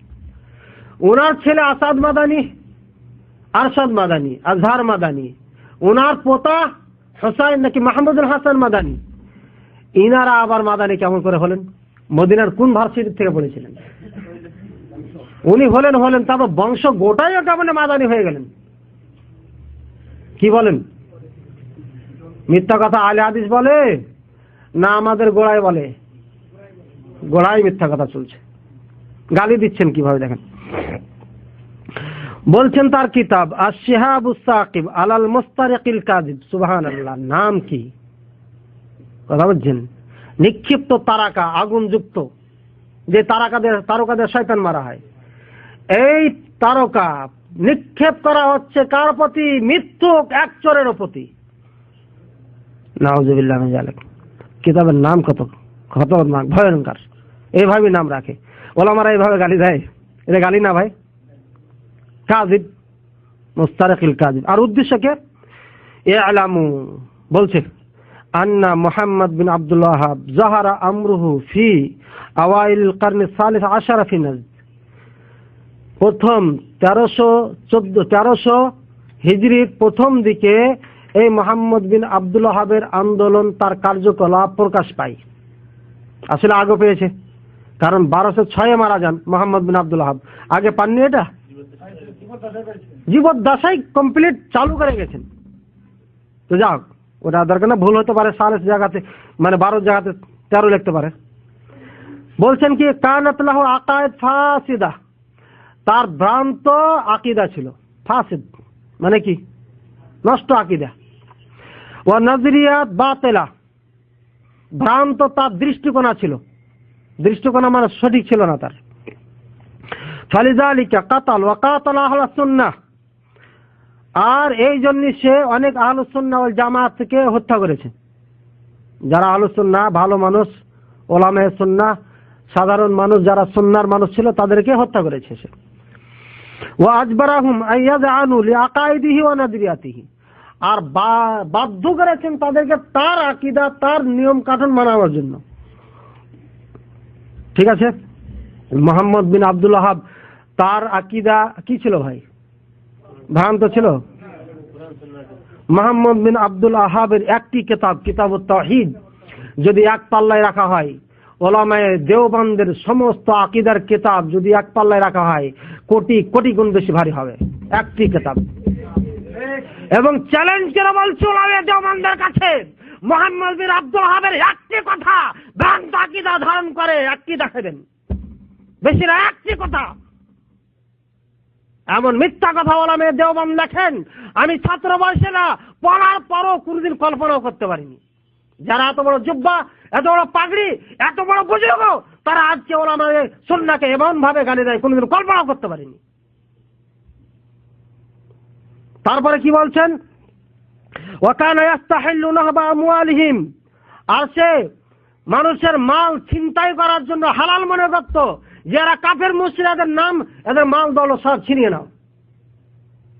এবং বাকায়দা এগুলো হালাল বলেছেন, সে বলছেন কে? হোসেন আহমদ মাদানী রাহিমাহুল্লাহ। আর বলছেন কি ওয়ায়াযুন্নু আন্না ফি কাতলিহিম আজরান ওয়া সাওয়াবা সিয়ামা আহলুল হিজাজ। বলছেন মুহাম্মদ বিন আব্দুল ওয়াহাব উনি এই ধারণা করতেন যে তাদেরকে হত্যা করলেই পারে নেকি পাবো, আর খাস করে মক্কা মদিনাবাসীদেরকে হত্যা করলে বেশি নেকি পাওয়া যায়। এই কথা বলে মোহাম্মদ বিন আব্দুল ওয়াহাব এই ধারণা নাকি রাখতেন। ফাইন্নাহু আযাহুম আশাদ্দাল ইযা, কঠিন কষ্ট দিয়েছে তাদেরকে। ওয়াকারা ইয়াসুব্বু সালাফ সালেহ, আরে মোহাম্মদ বিন আব্দুল ওয়াহাব সালফে সালেহিন সাহাবে কেরাম আইম্মে কেরামদেরকে গালি দিয়েছেন। আবারও চ্যালেঞ্জ করছি, মোহাম্মদ বিন আব্দুল ওয়াহাব সালাফের একজন আলেমকে গালি দিয়েছেন, একটি বাক্য দেখাই দেন। মিথ্যা কথা বলে আজকে কারে হিন্দি আর মুসলমানকে গুমরা করেছেন। আজকে একটি কথা মোহাম্মদ বিন আব্দুল ওয়াহাব এই ওলামায়ে সালাফকে গালি দিয়েছেন, বেশি না একটি বাক্য দেখাই দেন। একটি বাক্য আমি আজ পর্যন্ত খুঁজে পাইনি। 8 বছর থেকে গবেষণা করছি এই সৌদি আরবের দিন ধর্ম নিয়ে, একটিও পাইনি। 14 বছর হানাফি মাদ্রাসায় লেখাপড়া করেছি, মাত্র 8 বছর পড়েছি এই সালাফের মাদ্রাসায়, কোথাও তো গালি পাইনি। মিথ্যা কথা বলেছেন। আর বলছেন কি ওয়ায়াতি ফি শানিহিম বিগায়াতি সুইল আদাব, একেবারে শেষ সীমানাহীন, যার পরে আর কোনো সীমানা নাই, শেষ নাই, এমন বেআদবির সঙ্গে সে এসেছে, মানে সালাফদেরকে এভাবে গালি দিয়েছেন। আর কি ওয়াকাদ ইস্তাশহাদা কাসীরুম মিনহুম আলা ইয়াদাইহি, অনেকেই শহীদ হয়ে গেছে তার হাতে। মুসলমানকে মেরেছিলেন। ওয়াল হাসিল আন্নাহু যালিমুন বাগিন সাফাকুন ফাসিকুন, এবার গালি দিল, সহ্য করতে পারলেন না এগুলো বলে। স্পষ্ট ভাষায় গালি না দিলে অনেকের ভালো লাগে না। অনেকে মাকে খারাপ ভাষায় গালি দেয় না, মানে গালি না দিলে মজাই লাগে না, অথচ মা গালি দিয়ে ফেলে, বোনকে গালি দিয়ে ফেলে, অভ্যাস তো সে, পেট ভরে না। এখন উনি তার আসল পরিচয় দিচ্ছেন, বলছেন আন্নাহু যালিমুন, অত্যাচারী, বাগী, ফাসাক, সাফাক, অত্যন্ত খুন বহনকারী, খুন পিটাইছেন, হত্যা করেছেন। যে অধিক হত্যা করে তাকে সাফাক বলা হয়, ফাসিক, নাউযুবিল্লাহি মিন যালিক। আর কি বলছেন তাও শেষ করেননি। ওয়ালিযালিকা আবগাযহু আশাদ্দু মিন আবগাযহুল আরব আশাদ মিনাল ইয়াহুদি ওয়ান নাসারা। আর এই জন্যই গোটা আরব কান্ট্রি তাকে ইহুদ এবং খ্রিস্টানদের থেকেও বেশি দুশ্মনী রাখে। নাউযুবিল্লাহ সুম্মা নাউযুবিল্লাহ। দুনিয়া বেঁচে রয়েছে, আরব আজকেও বেঁচে রয়েছে। আজকে এই সৌদি আরবে এসে দেখো মুহাম্মদ বিন আব্দুল ওয়াহাবের সঙ্গে দুশ্মনী যদি রেখে থাকে, ওই শিয়ারা রাখে, ওই সম্প্রদায় রাখে যারা মুসলমানের দুশ্মন, যারা ইসলামের দুশ্মন, যারা মুহাম্মদ সাল্লাল্লাহু আলাইহি ওয়াসাল্লামের দুশ্মন, যারা নবীর দুশ্মন, যারা সাহাবার দুশ্মন, যারা আইম্মায়ে কেরামের দুশ্মন, তারাই মুহাম্মদ বিন আব্দুল ওয়াহাবের দুশ্মনী রাখে। এমন ছাড়া আরব কান্ট্রির মধ্যে একজন মুসলমান দেখাই দেন মুহাম্মদ বিন আব্দুল ওয়াহাবকে দুশ্মনী চোখে দেখেন। দেখেন আজকে এই সৌদি আরবে যারা আছেন, 1 নয় 2 নয় 10-20 বছর পর্যন্ত বসবাস করছেন, শুনেছেন মুহাম্মদ বিন আব্দুল ওয়াহাবকে কেউ একজন গালি দিয়েছেন? কিভাবে কথাটা লিখলেন? আরে এখনকার কথা, সেই যুগে তো মুহাম্মদ বিন আব্দুল ওয়াহাব চাঁদ ছিল, মুকুট ছিল আরবের। এমন মিথ্যা কথা ওলামা দেওবন্দ লেখেন, কল্পনাও করতে পারিনি। আজকে যদি আমরা মুখ বন্ধ করে থাকি, এ অন্ধকারে ছেয়ে থাকবে এই জনগণ, হারিয়ে যাবে, কবরে যাবেন, ধ্বংস হয়ে যাবে সব, দায়ী হব আমরা। এই জন্য দায়িত্ব পালন করার জন্য যারা অন্ধবিশ্বাসে ওলামায়ে দেওবন্দের প্রশংসায় আজকে মুগ্ধ হয়ে পড়েছেন, আখ খুলে, ভালো করে চোখ খুলে এই 20টি কিতাবের যে আমি উল্লেখ করেছি মোতালা করুন, কোরআন সুন্নাহর সঙ্গে মিলান। এখনো তো বক্তব্যে আসেনি। আর একজন আরো কথা বলছেন, যে কথাগুলো আগে চলে গেলেন, আমাদের ওলামায়ে কেরাম এই করতে পারে গেল, ওইটা যাক। আর একজন আলেমের কথা বলে শেষ করছি, লম্বা হয়ে যাবে। মোহাম্মদ হাসান সাম্ভলি ফি হাশিয়াতি নাজমুল ফরাইদ আলা শারহিল আকাইদ লিন নাসাফি, আকাইদ শারহ আকাইদ লিন নাসাফি, এটা আমরা পড়েছি দেওবন্দে, এটি পড়ানো হয় ওখানে। আকীদার কিতাব খুঁজে পাননি। এমন একটি আকীদার কিতাব নিয়েছেন যার গোটা আরবে কোনো মূল্য নেই। ওলামায়ে দেওবন্দ আমরা যে আকীদা পড়াই, এমন একটি আকীদার কিতাব পড়ায় যার কোনো মূল্যই নেই এই আরবে। আরব কেউ দেখেনি, তো এই জন্য ওখানে চিৎকার করে করে মেলা কিছু প্রচার করা হয়। এখন চোখে দেখছি, আর বেশি বলা যাবে না। বলছেন উনি কি, খোলাফা ও হাযিহিল মিল্লাহ আরবাআতুন, এই দলের খোলাফা হচ্ছে চারটি। কোন দলের? আহলে হাদিস, ওলামায়ে দেওবন্দ না। আহলে হাদিসের খলিফা হচ্ছে চারটি। আহলে হাদিসের খলিফা কয়টি ভাই? চারটি, ঠিক আছে না? কে? আবু বকর, ওমর, উসমান, আলী। এই যে আহলে হাদিস সাক্ষী, এই আমার সিডির মধ্যে সাক্ষী, এতগুলো আহলে হাদিস বলছে আমাদের খলিফা ছিল কারা? খলিফায়ে রাশিদিন, যাকে খলিফায়ে রাশিদিন নবী সাল্লাল্লাহু আলাইহি ওয়াসাল্লাম দিয়ে গেছেন। এই খলিফায়ে রাশিদিন আমাদের খলিফা কারা? চারজন ছিলেন। উনি বলছেন এই আহলে হাদিসের খলিফা ছিল চারটি। একটা ইবনে তাইমিয়া, ইবনুল কাইয়িম 2 নম্বর, শাওকানি 3 নম্বর,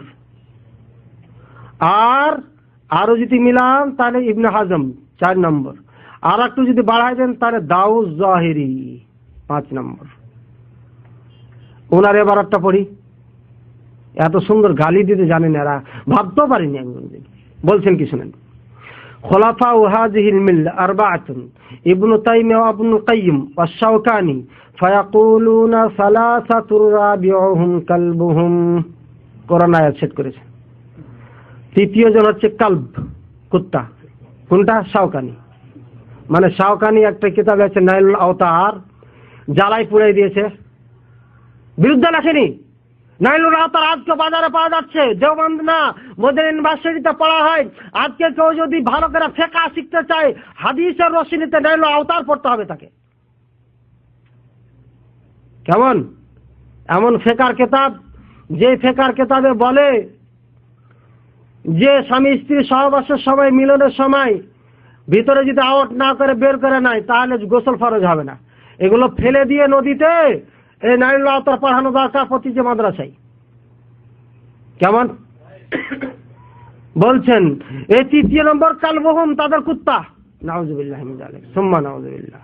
ওয়া ইযাম যাম্মা ইলাইহিম ইবনে হাজম, আর একটা যখন এদের সঙ্গে অ্যাড হলো তখন ওয়া দাউদ জাহিরি, যখন এর 2 জন অ্যাড হয়েছে ফাবিআন্না সারু সিত্তাতুন, তখন 6 জন হলো।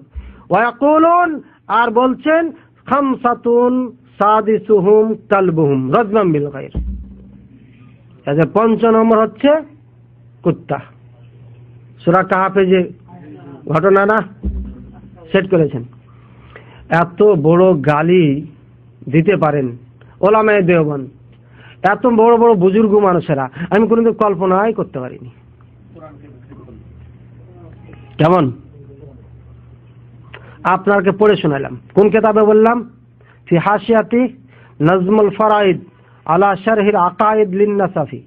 এই কিতাবের মধ্যে এই কথাগুলো এইভাবে লেখা আছে হাশিয়াতে, ভালো করে দেখেন। আমি হাশিয়া পড়া ছাত্র ছিলাম। কেমন? মাঝে যা আছে আছে, হাশিয়াটাও এখানে রাখতাম। ভালো করে দেখেন, মোতালা করে, সেই কিতাবের মধ্যে লেখা আছে। চলি এবার আল্লাহ পাক রব্বুল আলামিন কি বলছেন।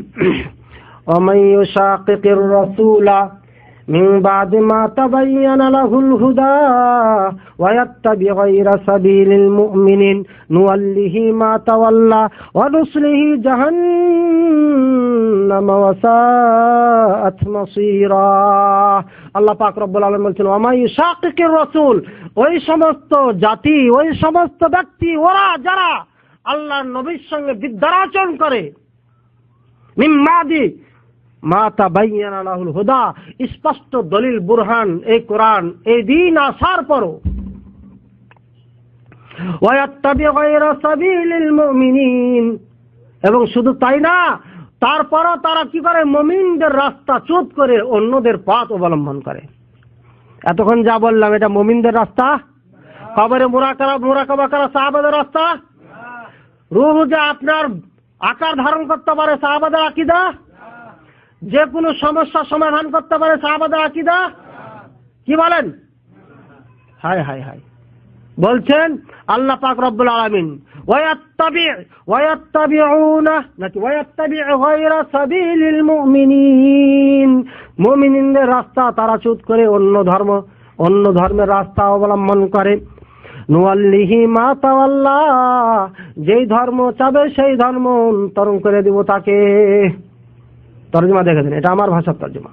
নুওয়াল্লিহি মা তাওয়াল্লা, যার দিকে চাবে ফিরে যাবে তার সঙ্গে সম্পৃক্ত করে দেবো তাকে, সেই দলভুক্ত করে দেবো তাকে। আর কি করব? অনুসলিহি জাহান্নাম ওয়া সাআত মাসীরা, তাদেরকে জাহান্নামে নিক্ষেপ করব। আর এই জাহান্নাম সেই প্রত্যাবর্তনের জায়গা অত্যন্ত খারাপ হবে। আল্লাহর রাস্তায় আছেন না কোথায় আছেন? ওলামায়ে দেওবান আপনারা বিবেচনা করেন, চিন্তা করেন।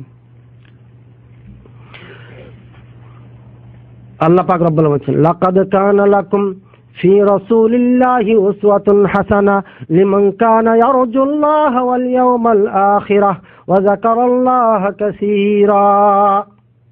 লাকাদ কানা লাকুম ফি রাসূলিল্লাহি উসওয়াতুন হাসানা। ইবাদত যদি করতে হয় মডেল হচ্ছে কে? রাসূলুল্লাহ সাল্লাল্লাহু আলাইহি সাল্লাম। মুরাকাবা করতে হলে মডেল কে? রাসূলুল্লাহ সাল্লাল্লাহু আলাইহি সাল্লাম। যদি সাহায্য প্রার্থনা করতে হয় মডেল কে? আল্লাহ রাসূল সাল্লাল্লাহু আলাইহি সাল্লাম। যদি আপনার মুসিবতে ডাকতে হয় তাহলে মডেল কে? আল্লাহ রাসূল সাল্লাল্লাহু আলাইহি সাল্লাম। প্রত্যেক ক্ষেত্রে মডেল কে আমাদের? রাসূলুল্লাহ সাল্লাল্লাহু আলাইহি সাল্লাম। রাসূলুল্লাহ সাল্লাল্লাহু আলাইহি সাল্লাম এই সমস্ত সমস্যায় যদি পড়তেন কখন কাকে ডাকতেন? আল্লাহকে ডাকতেন। ওলামায়ে দেওবান কাকে ডাকেন? বুজুর্গদের ডাকে, কবরে যায়। কেমন? এবার চলি। আফারাইতুমুল লাতা ওয়াল উজ্জা ওয়া মানাতাস সালিসাতাল উখরা আলাকুমুজ যাকারু ওয়া লাহুল উনসা তিলকা ইদান কিসমাতুন যিজা ইন হিয়া ইল্লা আসমাউন সাম্মাইতুমুহা আনতুম ওয়া আবাউকুম মা আনজালাল্লাহু বিহা মিন সুলতান ইন ইয়াত্তাবিউনা ইল্লা আয-যন্না ওয়া মা তাহওয়াল আনফুস ওয়া লাকাদ জাআহুম মির রাব্বিহিমুল হুদা আম লিল ইনসানি মা তামান্না ফালিল্লাহিল আখিরাতু ওয়াল উলা। এই যে আয়াতের মধ্যে আল্লাহ পাক রব্বুল আলামিন উল্লেখ করেছেন কয়েকটি জিনিস, তার মধ্যে একটি হচ্ছে তিনটি বুজুর্গ যাদের ইবাদত দাসত্ব করা হতো, এমন বুজুর্গ, এমন কিছু জিনিস তাদের কথা। তাবাররুক হাসিল করত, বরকত। তাবাররুক সম্পর্কে আগে শুনি। তাবাররুক বি জাওয়াত আর তাবাররুক বিল ফি'ল বা সিফাত বিল আমাল।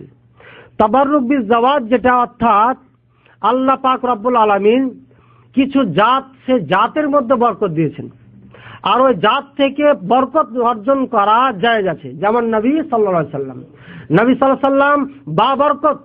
দলিল কি? নবী আম্বিয়ারা সব বাবরকত, তাদের জাত হচ্ছে বরকতময় জাত। ঠিক আছে, সুতরাং তাদের থেকে বরকত নেওয়া জায়েজ আছে, কোরআনে দলিল। আল্লাহ পাক রব্বুল আলামিন বলেছেন ওয়াজআলানি মুবারাকা ওয়াজআলানি মুবারাকা তাবারাকাল্লাযী নাযালাল ফুরকানা আলা আবদিহি লিয়াকুনা লিল আলামিনা নাযীরা ওয়া তাবারাকাল্লাযী লাহু মুলকুস সামাওয়াতি ওয়াল আরদি ওয়া মা বাইনাহুমা তাবারাকাল্লাযী বিয়াদিহিল মুলকু ওয়া হুয়া আলা কুল্লি শাইইন কাদির باركنا عليه وعلى إسحاق باركنا حوله لنريه من آياتنا إنه هو السميع البصير। আল্লাহ পাক রব্বুল আলামিন বলছেন হযরতে ইব্রাহিম আলাইহিস সালামের মতো সন্তানরা, আল্লাহ ঈসা আলাইহিস সালাম বলছেন ওয়াজআলানি মুবারাকা আইনামা কুনতু, আমি হচ্ছি মুবারক, বাবরকত। আমাকে আল্লাহ বরকতময় করে বানাইছেন, আমি যেখানেই থাকি না কেন। আর বলছেন কি ওয়াবারাকনা আলাইহি ওয়া আলা ইসহাক, আলাইহি মানে ইব্রাহিম আলাইহিস সালাম, ইসহাক আলাইহিস সালাম, এদের উপরে আমি বরকত দিয়েছি, বরকতময় করে সৃষ্টি করেছি। কে বলছেন? আল্লাহ পাক রব্বুল আলামিন বলেছেন ইন্না আউওয়ালা বাইতিন বুদিআ লিন-নাসি লাল্লাযী বিবাক্কাতা মুবারাকা ওয়া হুদাল লিল আলামিন। এই যে কাবা শরীফ নির্মাণ করা হয়েছে, প্রথম স্থাপন করা হয়েছে ঘর, এই জায়গাটি হচ্ছে কি মোবারক জায়গা। কে বলছেন? কোরআন। আচ্ছা, তাহলে কাবার দেওয়াল ধরে কাবার যে আপনার পর্দা আছে দোয়া করা যাবে, সে সমস্যা সমাধান করতে পারে এমন না। নবীদের বাজাত যেহেতু বাবরকত ছিল, তাদের পাসিনা ঘাম, তাদের চুল কাপড় বা যদি স্পর্শ করেছে তাদের মুখের লালা থুথু, এগুলো বাবরকত ছিল। কেউ খেয়ে এটা দ্বারা আরোগ্য বা কিছু নিয়াত করলে সে অসুবিধা ছিল না। আর আরেকটা হচ্ছে বরকত বা বিলফেল বা কোনো জায়গার জন্য বরকত দেওয়া হয়। যেমন আল্লাহ বলছেন বাইতুল মুকাদ্দাস হাওলাহু আমি বরকত দিয়ে ভরে রেখেছি। এর মানে বাইতুল মুকাদ্দাসে আশপাশ সব মাটিগুলো বাবরকত, এই মাটি নিয়ে যা ইচ্ছা করবেন তাই পূরণ হবে নাকি? বরঞ্চ এর আহমিয়াত এলাকাবাসীর জন্য দেওয়ার জন্য আল্লাহ পাক বলছেন এর আশেপাশে সব বরকত দিয়ে ভরা আছে, সুতরাং এই পবিত্র জায়গাকে ভালো করে থেমে রাখো। এটি আল্লাহর উদ্দেশ্য। আর উদ্দেশ্য এটা না যে তোমাদের সেফার আরোগ্য হবে। এটা যেমন এইভাবে কাবা শরীফ আল্লাহ বরকতময় জায়গা করেছেন, কিন্তু এই জায়গা এই মাটি আপনার কোনো উপকার করতে পারবে না। কেউ যদি কাবার পাথর ধরে বলে পাথর আল্লাহর কাছে সুপারিশ করো বা আল্লাহর কাছে সুপারিশ করবে বা আমার রোগ থেকে আরোগ্য হবে, এমন এতেকাদ রেখে যদি আপনার পাথর ধরে লটপট করে বা কাবার আপনার যে পর্দা রয়েছে সে পর্দা ধরে যদি লটকে আর এতেকাদ রাখে, তাহলে কি বলবেন? মুশরিক নাকি? মুশরিক, এবং শিরক আকবার। সে একজন মুশরিক হবে। আর এই যে মুখরিজুম মিনাল মিল্লাহ, মিল্লাত থেকে, দিন থেকে, ইসলাম থেকে বহিষ্কার হয়ে যাবে সে, এমন এতেকাদ যদি রাখে। সুতরাং সব জিনিস থেকে বরকত নেওয়া যাবে যাবে না। যাদের জাত থেকে বরকত নেওয়া ছিল শরিয়াতে অনুমতি, সেগুলো সব শেষ হয়ে গেছে, এখন আমাদের যুগ আর নেই। কেমন চলি সামনে আল্লাহ পাক রব্বুল আলামিন বলছেন। তাহলে এটা বুঝতে পারলাম। আর এই বরকতের মালিক কে? আল্লাহ পাক রব্বুল আলামিন। বহুত আয়াত তেলাওয়াত করেছি, তার মধ্যে একটি দুইটি বলছি আলা লাহুল খালকু ওয়াল আমরু তাবারাকাল্লাহু রাব্বুল আলামিন। এই বরকত সৃষ্টিকারী কেটা? আল্লাহ। তাবারাকাল্লাযী বিয়াদিহিল মুলকু ওয়া হুয়া আলা কুল্লি শাইইন কাদির। এই বরকত সৃষ্টিকারী কেটা? আল্লাহ। এইভাবে অগণিত আয়াত রয়েছে। আল্লাহ পাক রব্বুল আলামিন বলছেন আফারাইতুমুল লাতা ওয়াল উজ্জা ওয়া মানাতাস সালিসাতাল উখরা। এবার দেওবন্দে যাচ্ছি। তোমরা কি গবেষণা করে চিন্তা করে দেখেছো কাকে? এই লাত আর উজ্জা আর মানাতকে, এই তিনটি। এটা কখন বলছেন? আল্লাহ পাক রব্বুল আলামিন। আল্লাহ পাক রব্বুল আলামিন নবী সাল্লাল্লাহু আলাইহি সাল্লামকে বললেন আও আসমানের উপরে গেলেন, নামাজ ফরজ হলো, চলে আসলো, এরপর আয়াত নাজিল হয়ে গেল। এটি এখন আর চলবে না। এতদিন আল্লাহকে জানতে না, চিনতে না, আজকে নবী সাল্লাল্লাহু আলাইহি সাল্লাম নিজ চোখে দেখে আসলেন আল্লাহর সেই ওই আপনার গুণ, এইগুলো সৃষ্টি মাখলুক, এই ফেরেশতাকে নিজ চোখে দেখেছেন। সুতরাং আজকে দিন জানার পরে এই লাত উজ্জা কেউ কোনটাই চলবে না। আল্লাহ বলছেন আফারাইতুম, এই মক্কাবাসীরা, এই কাফের মুশরিকেরা, তোমরা গৌর চিন্তা করে দেখেছো? অথবা হে মুসলমানেরা, তোমরা কি চিন্তা করেছো এই লাত নিয়ে? তোমরা কি চিন্তা করেছো উজ্জা নিয়ে? তোমরা কি চিন্তা করেছো মানাত নিয়ে? আগে লাত কেটা? ওই লাত বাংলাদেশি লাত না ভাই, এটা মক্কার লাত। এই লাতের তাফসীর কারকেরা বলছেন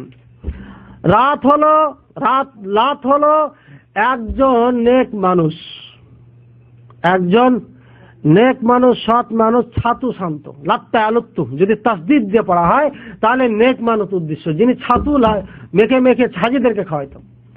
এই নেক ব্যক্তি মারা যাওয়ার পরে তার কবরে যে মানুষ পড়ে গেল মুরাকাবাই, বরকত হাসিল করতে লাগলো, পূজা শুরু করে দিল তার কাছে, চাইতে লাগলো রে বুজুর্গ, তোমার মতো বুজুর্গ তার মক্কায় নাই, সুতরাং আমাদের যে সমস্যা সমাধান কে করবে, তাই তোমার কাছে এসেছি, আল্লাহর কাছে একটু সুপারিশ করে দাও। কেমন মিল খায় না? খায় না? খায়। তারপরে দ্বিতীয় তাফসীর যেটা হচ্ছে লাতা, যদি আপনার তাসদীদ না হয় তাহলে এর অর্থ হচ্ছে একটা পাথর। বলেন যে পাথরে ছাতু শান্ত, সেনে সেনে খাওয়া, সেনে বুঝেন তো, লেড়ে চেড়ে পানি দিয়ে মিক্স করে যে পাথরগুলো লাগতো, সাদা একটা সুন্দর একটা পাথর, এই পাথরকে লাত বলা হয়। তো যদি পাথর হয় পাথরের পূজা করতো তারা, আর যদি মানুষ উদ্দেশ্য হয় তাহলে মানুষের পূজা করতো। মরা মানুষ না জিন্দা মানুষ? খাড়ো না পড়া? হিন্দুরা খাড়োরা করে আর পড়ারা করে, এরা পড়া করছে এখন।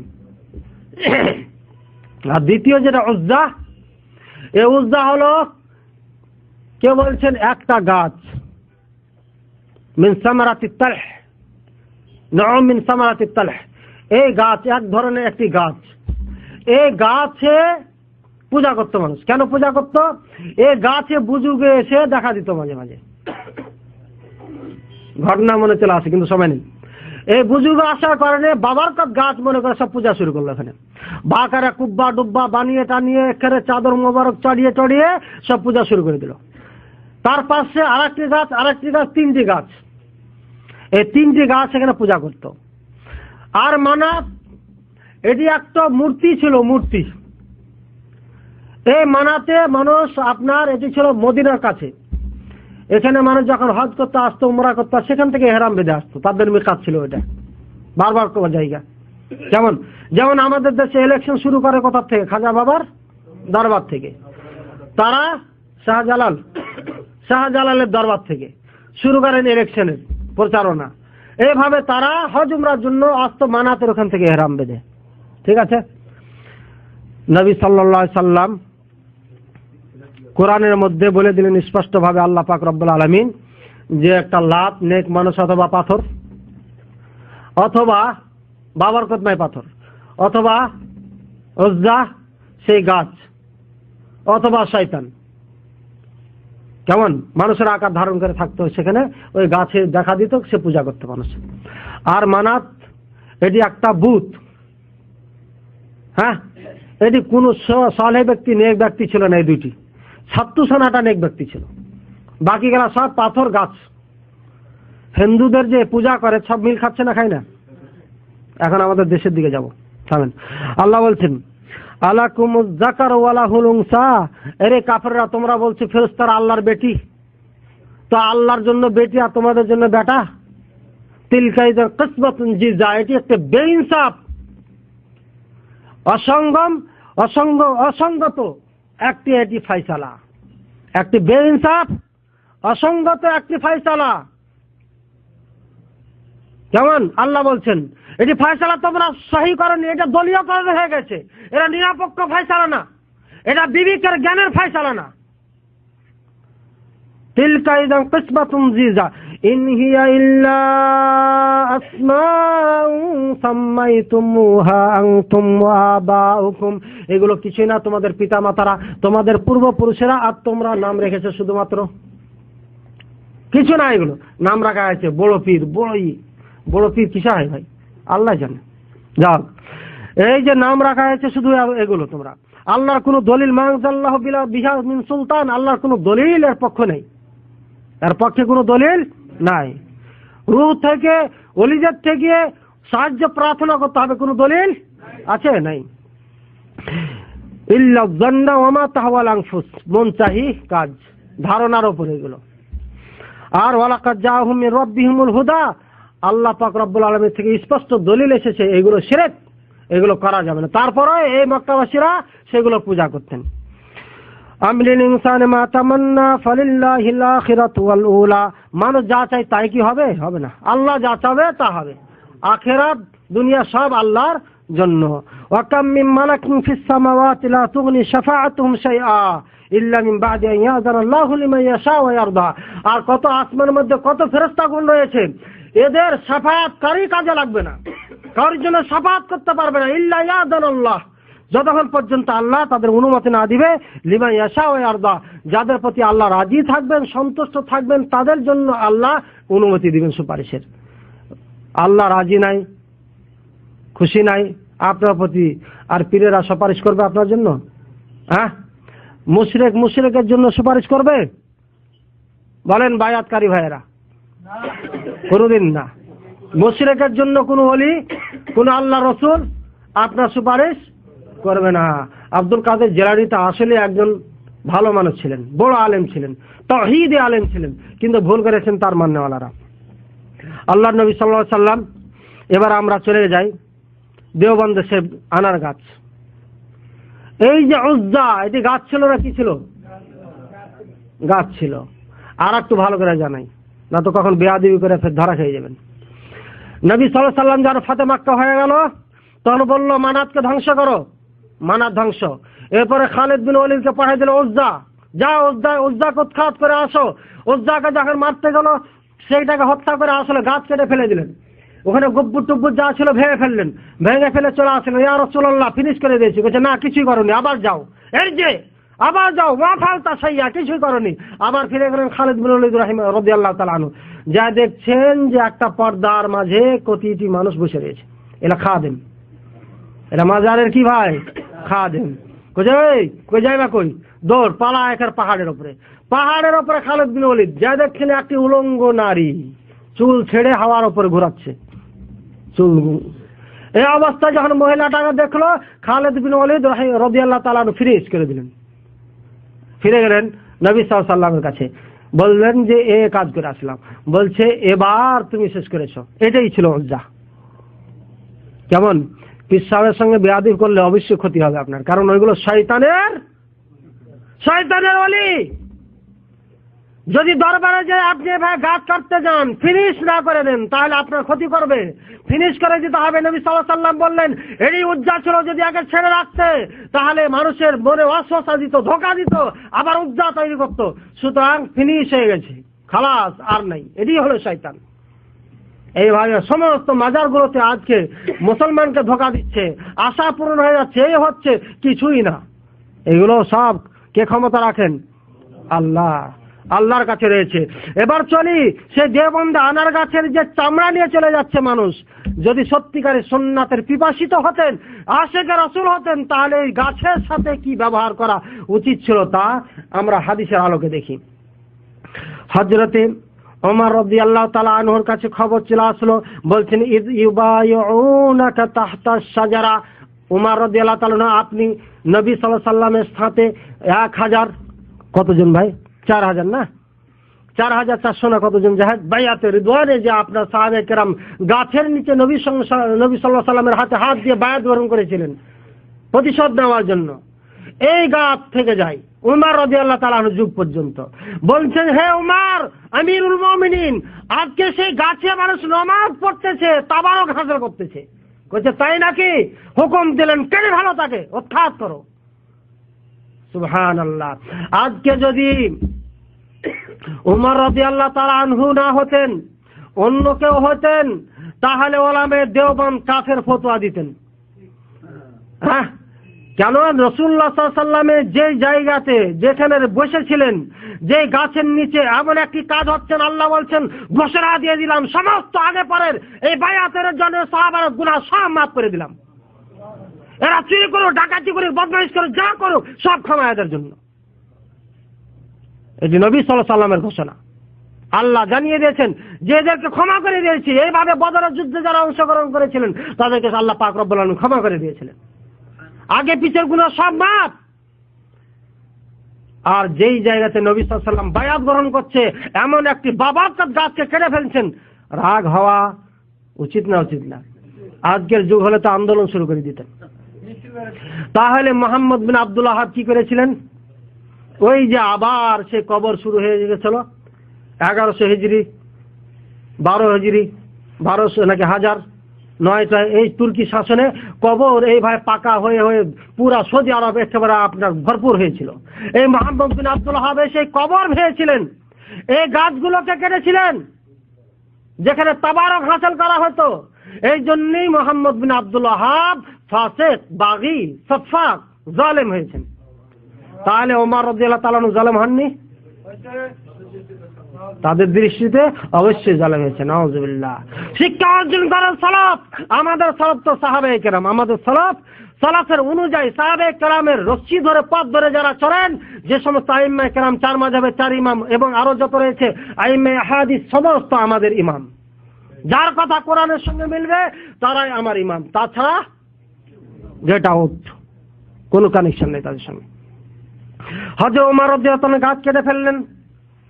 আর একটি হাদিস শুনেন, আন আবি ওয়াকিদ আল্লাইসি রাদিয়াল্লাহু তাআলা আনহু قال خرجنا مع رسول الله صلى الله عليه وسلم الى حنين ونحن حدثاء واحد بكفر للمشركين شدة يعكفون عندها ويلوطون بأسلحتهم يقال لها ذات أنواط. قال فمر النبي صلى فقلنا يا رسول الله اجعل لنا ذات أنواط كما لهم ذات أنواط.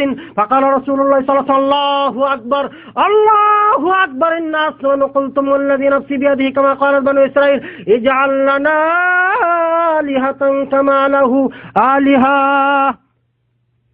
قال إنكم قوم تجهلون لتركبن سنن من كان قبلكم. হাদিসটি সহিহ, সমস্ত ওলামায়ে কেরাম জানেন। তায়ালিসি রাহিমাহুল্লাহ বর্ণনা করেছেন হাদিসটি, অনেক কিতাবের মধ্যে ভরপুর রয়েছে হাদিসটি। হযরতে আবু ওয়াকিদ আল-লাইসি রাহিমাহুল্লাহ রাদিয়াল্লাহু তাআলা আনহু কেবল ফাতহ মক্কার সময় মুসলমান হয়েছেন, আর ফাতহ মক্কার পরেই হুনাইনের যুদ্ধ হচ্ছে, তাই না ভাই? হুনাইনের যুদ্ধে যখন যায় বলছেন খারাজনা মা রাসূলুল্লাহ সাল্লাল্লাহু আলাইহি ওয়াসাল্লাম, বের হলাম নবী সাল্লাল্লাহু আলাইহি ওয়াসাল্লামের সঙ্গে, দেখলাম কাফেররা একটি গাছে অস্ত্র লটকা টটকা আরাম করছেন, বসে রয়েছেন, জিকির করছেন, বাবা বাবা বলছেন। আরাম করেন না, রেস্ট একটা অন্য জিনিস, রেখে টেকে রেস্ট করে একটা, বিশ্রাম নাই, অন্য জিনিস, বরকত হাসিল করছে ওখান থেকে, যুদ্ধ করবে মুসলমানের সঙ্গে। কেমন বলছেন, আমরাও চলতে চলতে দেখলাম একটা সিদরা, একটা গাছ পেলাম, বললাম ইয়া রাসূলুল্লাহ ইজআল লানা যাতু আনওয়াতিন কামা লাহুম যাতু আনওয়াতিন। ইয়া আল্লাহ বরকত নেওয়ার জন্য, হে আল্লাহ রাসূল বরকত নেওয়ার জন্য, যেমন ওদের একটা গাছ রয়েছে বরকত নিচ্ছে, এমনই বরকতময় গাছ আমাদের জন্য বানিয়ে দেন। নবী সাল্লাল্লাহু আলাইহি ওয়াসাল্লাম বললেন কি, আল্লাহু আকবার ইন্নাহা সুনান। যখন কোনো আশ্চর্য ধরনের কথা শুনতেন তখন নবী সাল্লাল্লাহু আলাইহি ওয়াসাল্লাম তাকবীর দিতেন অথবা সুবহানাল্লাহ বলতেন। বলছেন আশ্চর্য কথা বলছেন, এটা হচ্ছে সুন্নাত। আল্লাহর কসম, যে আল্লাহর কাছে আমার জান রয়েছে, যেই জানের মালিক, ওই আল্লাহর কসম খায় বলছি, ইন্না কালাত বানু ইসরাইল কামা কুলতুম, যেমন তোমরা বললা এমন ভাবে বানু ইসরাইল মুসা আলাইহিস সালামকে বলেছিলেন, কি বলেছিলেন, ইজআল লানা আলিহাতান কামা লাহুম আলিহা। হে মুসা, আমাদের জন্য একটা প্রভু তৈরি করে দাও, ওদের জন্য যেমন আছে। এক আল্লাহর ইবাদত করা হবে নি, কেবলই মুসলমান তো, বুঝেন না? এক আল্লাহ, এতগুলো আল্লাহ মেনে পারিনি আগে, এক আল্লাহ এখন মেনে হবে, আরো গুলো বানাই দাও আমাদের যেন ভালো করে পারি। তুমি তো নবী আছই, আবার যদি আর একটা আল্লাহ হয়ে যায় তাহলে একেবারে উল্টাই পাল্টাই দেবো। কি বলছেন? নবী সাল্লাল্লাহু আলাইহি ওয়াসাল্লাম বলছেন বানু ইসরাইল এই কথাই বলেছিলেন, মানে কি কথাটা ঠিক? ভুল। এই গুমরা জাতির কথা তোমরা বললা, লা তারকাবুন্না সুনানা মান কানা ক্বাবলাকুম। তোমরা এ উম্মত আমার শুনো, এ বানু ইসরাইল, এ ইহুদিরা, এরা যেই সমস্ত কার্যকলাপ করে গেছে হুবহু তাই করবে। নবী সাল্লাল্লাহু আলাইহি ওয়াসাল্লাম অন্য হাদিসে বলছেন হাজা বেহাজুল, যেভাবে তারা করেছেন প্রত্যেক কদমে কদমে তাই করবে। এমনকি তারা যদি কোনো গর্তে ঢুকে থাকে সে গর্তেও তোমরা ঢুকবে। এর মানে কি, কঠিন সূক্ষ্ম থেকে সূক্ষ্ম কাজ যারা শিরক বেদাত করেছে ওরা, তোমরাও তা করবে। এটা এখানে কোথায় বলছেন? অন্য ওয়াজে মাহফিলে যখন শিরকের কথা বলেছে সাহাবায়ে কেরাম, তখন এই কথা নবী সাল্লাল্লাহু আলাইহি ওয়াসাল্লাম তালিম দিচ্ছেন, না খবরদার না, ওরা ধ্বংস হয়েছে শিরক করা, ওরা ধ্বংস হয়েছে গাছের বরকত নিয়ে, ওরা ধ্বংস হয়েছে ইজিলের পূজা করে, ওরা ধ্বংস হয়েছে এইভাবে আল্লাহর সঙ্গে শিরক করে, আর তোমরাও ধ্বংস হয়ে যাবে। এগুলো সুন্নাত তাদের, এই সুন্নাত তাদের করা যাবে না। এর মানে বোঝা গেল অজ্ঞতা চলবে না, শিক্ষা অর্জন করতে হবে। অজ্ঞ থাকলে নিজে ধ্বংস, অন্যকে ধ্বংস করবেন, শিখতে হবে। এই জন্যই নবী সাল্লাল্লাহু আলাইহি ওয়াসাল্লাম শিক্ষা দিলেন যে না, এটি আমাদের সুন্নাত না, এটি কাদের? ইহুদি খ্রিস্টানের সুন্নাত। আর মান তাশাব্বাহা বিকাউমিন ফাহুয়া মিনহুম, যার সাথে যার মহব্বত তার সাথে তার কিয়ামত। কি ভাই? যার সাথে যার মহব্বত তার সাথে তার কিয়ামত। বেনামাজি নামাজ না পড়লে হারুন কারুন আর উবাই বিন খালফ আর হামানের সঙ্গে হাসর নাসর হবে। কেন হবে? মহব্বত তাদের সঙ্গে। নামাজে আসতে পারে না এই জন্যই যে কারুন আর নমরুদ নাকি ফেরাউনের সঙ্গে তার ভালোবাসা। নামাজের আওয়াজ না তো, সুতরাং সেদিকে যাচ্ছি না। এই জন্য যার সাথে যার মহব্বত তার সাথে তার ভালোবাসা কি হবে? কিয়ামত। এটা তর্জমা ঠিক কথা বলছেন। এবার গাছ কি নবী সাল্লাল্লাহু আলাইহি ওয়াসাল্লাম গ্রহণ করলেন না প্রত্যাখ্যান করলেন? ওমর রাদিয়াল্লাহু তাআলা আনহু গাছ বাবরকত গাছটা রাখলেন না কেটে ফেললেন? আমাদের ডালিম গাছ কেটে ফেলার দরকার ছিল না? ছিল না? বলবেন আমরা এই আকীদা রাখি না। রাখেন না তো চামড়া কোথায় গেল গাছের? চামড়া গেল কোথায় হুজুর? চামড়া কেন গাছে কাটা হচ্ছে? একটি চামড়া না, এভাবে একাধিক চামড়া কেটে কেটে নিয়ে যাচ্ছে। একটি চামড়া তো দূরের কথা, যখন শুনেছেন এটি কাসেম নানু তুমি এই গাছের নিচে দরজ দিয়েছেন, বাবার কত গাছ 130 বছর বয়সেও ফল দিচ্ছে, এই গাছটিকে আগে কেটে ফেলা দরকার ছিল। ছিল না? ছিল না? ছিল না? না ছিল না ভাই? ছিল। আলহামদুলিল্লাহ, আল্লাহ আপনাদের বুঝে তৌফিক দান করুন, আর এরপর অটুট থাকা তৌফিক দান করুন। এই আজকে 200-300 মানুষ বাংলাদেশে যদি সবাই এই দাওয়াত নিয়ে খাড়া হন, তো 300-র পিছনে তো আরো 300 আসবে অবশ্যই। না হলে তো স্ত্রীগুলো তো পারবেন, অবশ্যই পারবেন। মজবুত করেন, আন্ধা বিশ্বাস আর ভালোবাসায় নিজের জীবন ধ্বংস করেন না। চলি এবার কুয়া। এখানেও জমজম, দেওবন্দ জমজম। কুয়ার ইতিহাস হলো, একজন শেখ স্বপ্নে দেখতেছেন এই কুয়ার থেকে পানি নিচ্ছে না, চলে যাচ্ছেন ওলামায়ে কেরাম। স্বপ্নের তাবির হলো আজ থেকে কিয়ামত পর্যন্ত যতগুলো ছাত্র এই দেওবন্দে পড়বেন, এই সমস্ত ছাত্রগুলো এই কুয়ার থেকে পানি নিয়ে গেছেন। আর উনি বলেছেন জীবদ্দশায় আমি দেখলাম যত ছাত্র চেহারা, সমস্ত ওই ছাত্রগুলোই যাকে আমি স্বপ্নে দেখেছিলাম। বলেন সুবহানাল্লাহ, নাউজুবিল্লাহ। কি উল্টা বলেন কি আপনারা? চিন্তা করেছেন? স্বপ্নের মাদ্রাসা, স্বপ্নের মাদ্রাসা। এই স্বপ্ন দিয়ে ভারত উপদেশের মহাদেশের মানুষকে ধ্বংস করলেন আমাদের হুজুররা। এই স্বপ্নে কুয়াকে সুন্দর করে লোহা দিয়ে ভালো করে ঢেকে রেখেছেন এবং একটা টিউবওয়েল বসায় রেখেছেন এবং সাথে রয়েছে 4-5টি মগ পানি পান করার জন্য। নিয়াত যেটাই করবেন সেটাই পূরণ হবে। এমন কুয়া বলে হুজুর জমজমের পানি খেয়ে যে ভাই ওখানে হবে না কা? নবী সাল্লাল্লাহু আলাইহি সাল্লাম বললেন মাউ জমজম তামিন ওয়া শিফাউ শাফাউ দাওয়াইন। নবী সাল্লাল্লাহু আলাইহি সাল্লাম বলেছেন এই জমজমের পানি যারা ক্ষুধার্ত তাদের জন্য খাদ্যের কাজ করবে। নবী সাল্লাল্লাহু আলাইহি সাল্লাম বলেছেন এই জমজমের পানি যারা অসুস্থ তারা খেলে পারে আপনার সুস্থতা দান লাভ করবে। ওয়া মাউ জমজম লিমা শারিবা লাহু, এই মায়ে জমজম যে নিয়ত করে খাবে সেই নিয়ত পূরণ হবে। কে বলছেন? নবী সাল্লাল্লাহু আলাইহি সাল্লাম। আপনার কুয়ার ব্যাপারে একটি নস আছে? পাকিস্তানে ওই যে লালবাগ নাকি লালসাহ দরবারে একটা কুয়া রয়েছে, পেশাব পায়খানা কুকুর ছাগলে লাগছে, পেশাব পায়খানা করতেছে, এত বিটকাল পানির রং আর গন্ধ। সেই পানির বলছেন যে আর লিঙ্গ রয়েছে কোথায়? জমজম কুয়ার সঙ্গে। আরে পাগল, জমজম পানি খেয়েছো জীবনে? কার সঙ্গে কাপ তুলনা দাও? সুবহানাল্লাহ। 20 টাকা করে এমন একটা বোতল দিচ্ছে, 20 টাকা করে না, 20 রুপিয়া। এটা পাকিস্তানে বুঝছেন? লালসাহ দরবার, কত দরবার দেখেন। তাহলে কুয়া চলবে না? চলবে না। এটা ভেঙে ফেলে দেওয়া দরকার যদি আপনি আশিকে রসুলের সুন্নাত মোত্তাবি হতে চান। আসলে তো বলে দিয়েছেন মোত্তাবি আশারির, সংসারী মাতুরিদির মোত্তাবি আমরা আসলের মধ্যে। কাজী এমন আকীদা তো আশারি ছিল। আশারি কেন আশারি? আশারি কেন আশারি হলো? এই জন্যই আশারি হয়েছে। যাও এবার নদারায় একবার পরীক্ষার সময় যাওয়ার সুযোগ হয়নি। কোন সময় যেন তখনই গেলাম না কখন, যে একদিন বসলাম যে কোনো এক পরীক্ষার সময় সেখানে গেলাম পড়তে, যে সে তো বরকতময় জায়গা, তাহলে একটু পরীক্ষা ভালো হবে, তাড়াতাড়ি ওখানে মুখস্থ হবে, চলে যাই। বসলাম, কসম আল্লাহর, মিথ্যে বানিয়ে বলছি না, বসলাম পড়ার জন্য। বসতে বসতে মাথায় কাজ করে না, দেখে আরো গোলমাল নিয়ে গেল। চারিদিকে তাকায় টুকায় দেখলাম এতগুলো ছাত্র হুয়া করতে আছে, আমার মাথায় কাজ করে না। কি হলো? ঘুরে আবার রুমে চলে গেলাম। এতে কাজ নষ্ট হয়ে গেল। কথা বলছেন? আমার এতে কাজ নষ্ট হওয়া সত্ত্বেও কোনো ক্ষতি হয়নি। কথা বলছেন? নদারা এটি স্বপ্নের জায়গা, এখানে বরকত আছে। এই নদারা এমন বিল্ডিং কে ভেঙে ফেলা উচিত ছিল কি ছিল না? নবী সাল্লাল্লাহু আলাইহি ওয়াসাল্লাম ডাক দিয়ে গেলেন না শয়তানে ডাক দিয়ে গেলেন কে জানে? মদিনা বিশ্ববিদ্যালয়ের মতো একটি বিশ্ববিদ্যালয়, সেখানে নবী সাল্লাল্লাহু আলাইহি ওয়াসাল্লাম ডাক দিয়ে গেলেন না। নবীর মাদ্রাসা রেখে গেলেন ভাঙ্গা ঘরে, নবী সাল্লাল্লাহু আলাইহি ওয়াসাল্লাম ডাক দিয়ে মাদ্রাসার জায়গা নির্ধারণ করলেন না। আছে দেওবন্দে যে জায়গা নির্ধারণ করলেন। একটা আফওয়া, মানুষের এটা ভুল প্রচার।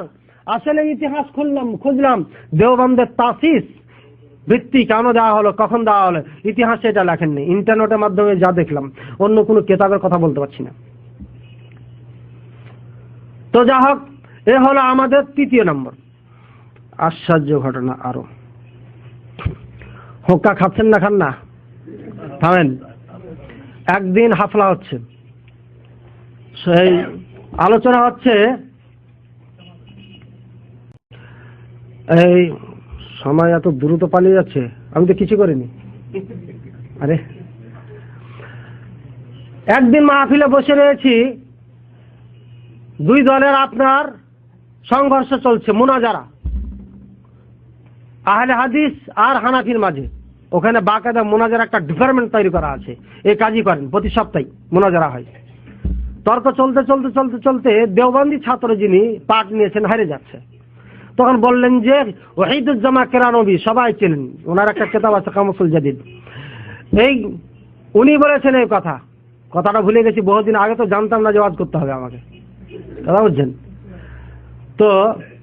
দেওবন্দি যে ছাত্র, সে ওয়াহিদুজ্জামা কেরানবী বলে চুপ হলেন। তখন বিপক্ষের পার্টি বলছেন যে ওয়াহিদুজ্জামা কেরানবী বলছেন কোথায় আছে, দলিল দেখাও। দলিল আর দেখাইতে পারে না, কথা বুঝছেন। তখন কি করতে লাগলো, চিন্তা করতে লাগলো, চোখ বন্ধ করে।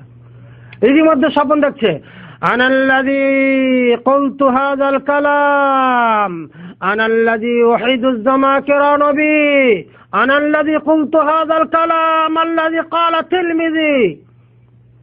এবারটি এমন, मैं ही कहा हो ये लफ्ज़, मैं ही कहा हो ये फतवा मसाला, मैं ওয়াহিদুজ্জামা কেরানবী কারা বল रहा हूं।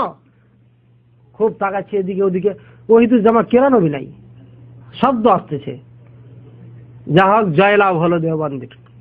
আহলে হাদিস হেরে গেল। লাস্টে দলিল না পেয়ে কেরানবী রাহিমাহুল্লাহ হাজির হয়ে গেলেন। কোথা থেকে? কবর থেকে। ওই যে রূহ সাহায্যের জন্য আসতে পারে, এটি চোখে দেখার কথা বলছি। আল্লাহ পাক রব্বুল আলামিন কোরআনের মধ্যে বহু জায়গায় বলেছেন, সুবহানাল্লাহ, কি বলি, ইন্নাকা লা তুসমিউল মাউতা ওয়া মা আনতা বিমুসমিইম মান ফিল কুবুর ইন তাদউহুম লা ইয়াসমাউ দুআআকুম ওয়ালাউ সামিউ মাস্তাজাবু লাকুম ওয়া ইয়াওমাল কিয়ামাতি ইয়াকফুরুনা বিশিরকিকুম ওয়া লা ইউনাব্বিউকা মিসলু খাবীর। আল্লাহ পাক রব্বুল বলেছেন, ইন্নাকা লা তুসমিউল মাউতা, এ মুহাম্মদ। কে মুহাম্মদ? নবী, সাইয়্যিদুল মুরসালিন, খাতামুল আম্বিয়া। এই মুহাম্মদ, ইন্নাকা লা তুসমিউল মাউতা, এই যে মারা গেছে মৃত্যু ব্যক্তি, এদেরকে তুমি শোনাইতে পারবে না। কে বলছেন? আল্লাহ পাক রব্বুল আলামিন বলছেন, ওয়া মা আনতা বিমুসমিইম, আর শোনাতেই পারবে না কখনো, মান ফিল কুবুর, যারা কবরে রয়েছে। আর এক জায়গায় যা বলছেন সূরা ফাতিরে, ইন তাদউহুম লা ইয়াসমাউ দুআকুম, যদি তোমরা তাদেরকে ডাকো তোমাদের দোয়া তারা শুনবে না, ডাকে সাড়া দিতে পারবে না। ওয়ালাউ সামিউ, যদিও শুনে নাই, মাস্তাজাবু লাকুম, তোমাদের ডাকে সাড়া দিবে না। কেমন?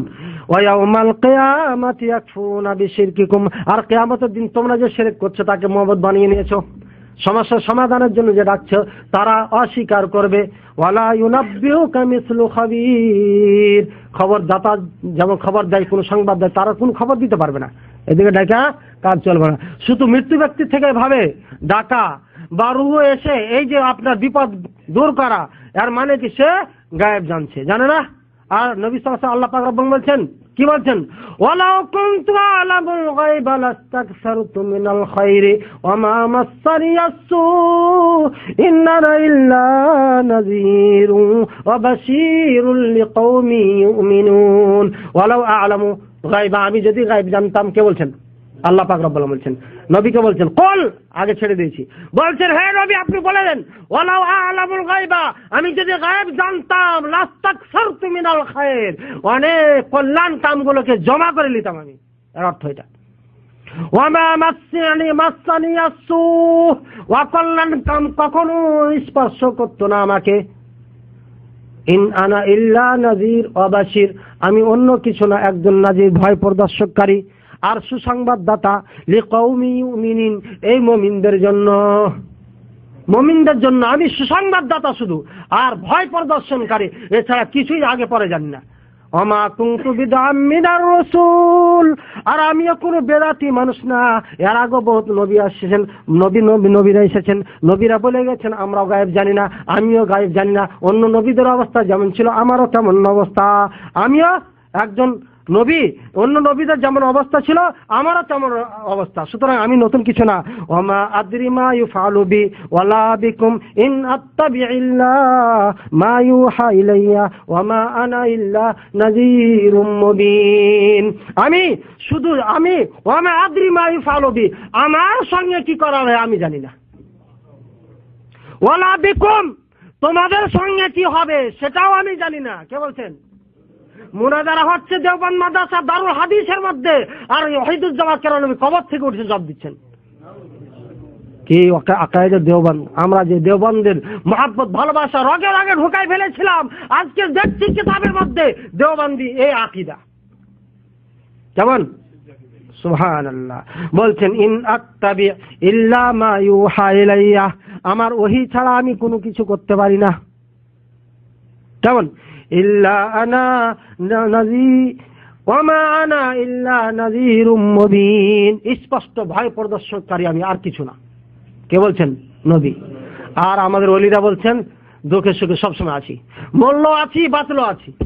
হাতি মরলো লাখ বাঁচলো লাখ, আমরা এমন হাতি বাঁচলো যেমন মরলো তেমন, কোনো চিন্তা করি না। আমরা এই দেওবন্দি আকীদা এই জমিনে রাখবো। এখন যদি না পারি, মরার পর বিপদে পড়লে স্মরণ করো, আচ্ছা আমরা উদ্ধার করবো তোমাকে। তার প্রমাণ এই দেওবন্দের সেই মাহফিল। এই চোখে দেখার কথা বলছি, কাউরি শোনার কথা না, কানে শুনা বলতেছি। আজও সেই দৃশ্য আমার মনে আছে। এইভাবে হযরত ওসমান বিন মাযউন রাদিয়াল্লাহু তাআলা আনহু কথা বলে শেষ করতে যাচ্ছি। মারা গেলেন। লাম্মা তুফিয়া গুসিলা ওয়া কুফিনা ফি আসওয়াবিহি, তার কাপড় শরীরের মধ্যে কাপড় যা ছিল কাফন দাফন করে গোসল দিয়ে কাফন দাফন করা হলো। দাখালা রাসূলুল্লাহ সাল্লাল্লাহু আলাইহি ওয়াসাল্লাম ফাকালতু উম্মুল আলা আনসারী, একজন আনসারী মহিলা বলছেন, সাহাবিয়া। নবী সাল্লাল্লাহু আলাইহি ওয়াসাল্লাম প্রবেশ করলেন ওসমান বিন মাযউনের কাছে, লাশ পড়ে রয়েছে। আমি তখন বললাম, ইয়া ওসমান বিন মাযউন রাহমাতুল্লাহি আলাইক, আল্লাহর রহমত তোমার উপরে হোক।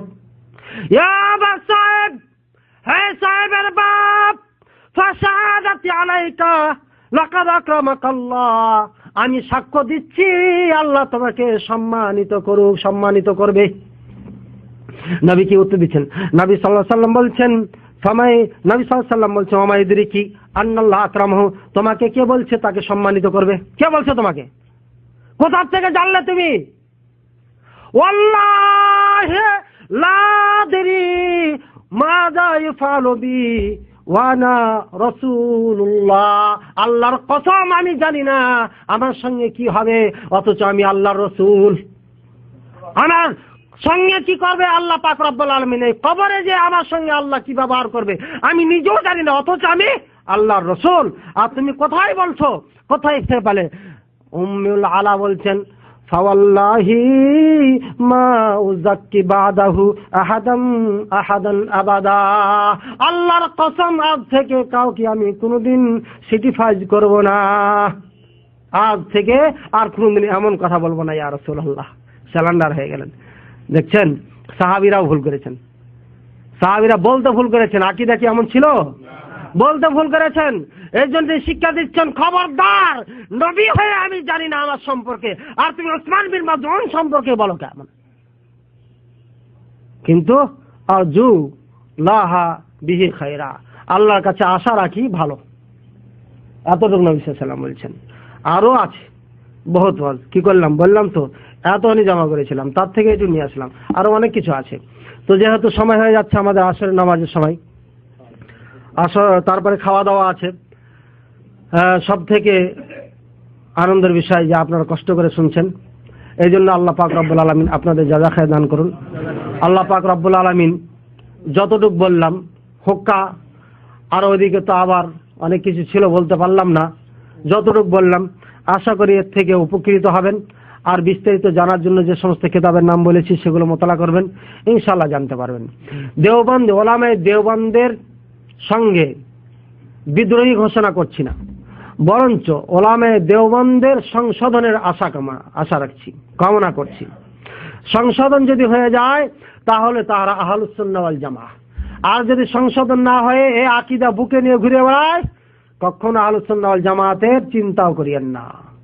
এই জন্য তওবা করে এই সমস্ত আকীদার কিতাবগুলোকে গোপন করে দেন, করে দিয়ে হারিয়ে দিয়ে আহলুস সুন্নাহ ওয়াল জামাআহ কি বলেছেন, সাহাবায়ে কেরাম কি বলেছেন, প্রত্যেকটি বিষয়ে পক্ষানুভাগ আপনার খুঁজে খুঁজে দেখেন, কুষ্টি পাথরের মতো ভালো করে যাচাই করে দেখেন, ইনশাআল্লাহ সঠিক পথ পেয়ে যাবেন এবং সঠিক পথ পেয়ে গেলেই ইহকাল পরকালে সফল হবেন। আর যদি এমন রাখি মান্নাত, লাত, উজ্জা এদের যেমন ইবাদত করতে, এমনই যদি আমরা ইবাদত করতে যাই, পীর পূজারি করি, মাজারে বসে থাকি, তাহলে আমাদের অবশ্যই পরিত্রাণ কুরিন্দর হবে না, আমরা নাজাত পাবো না।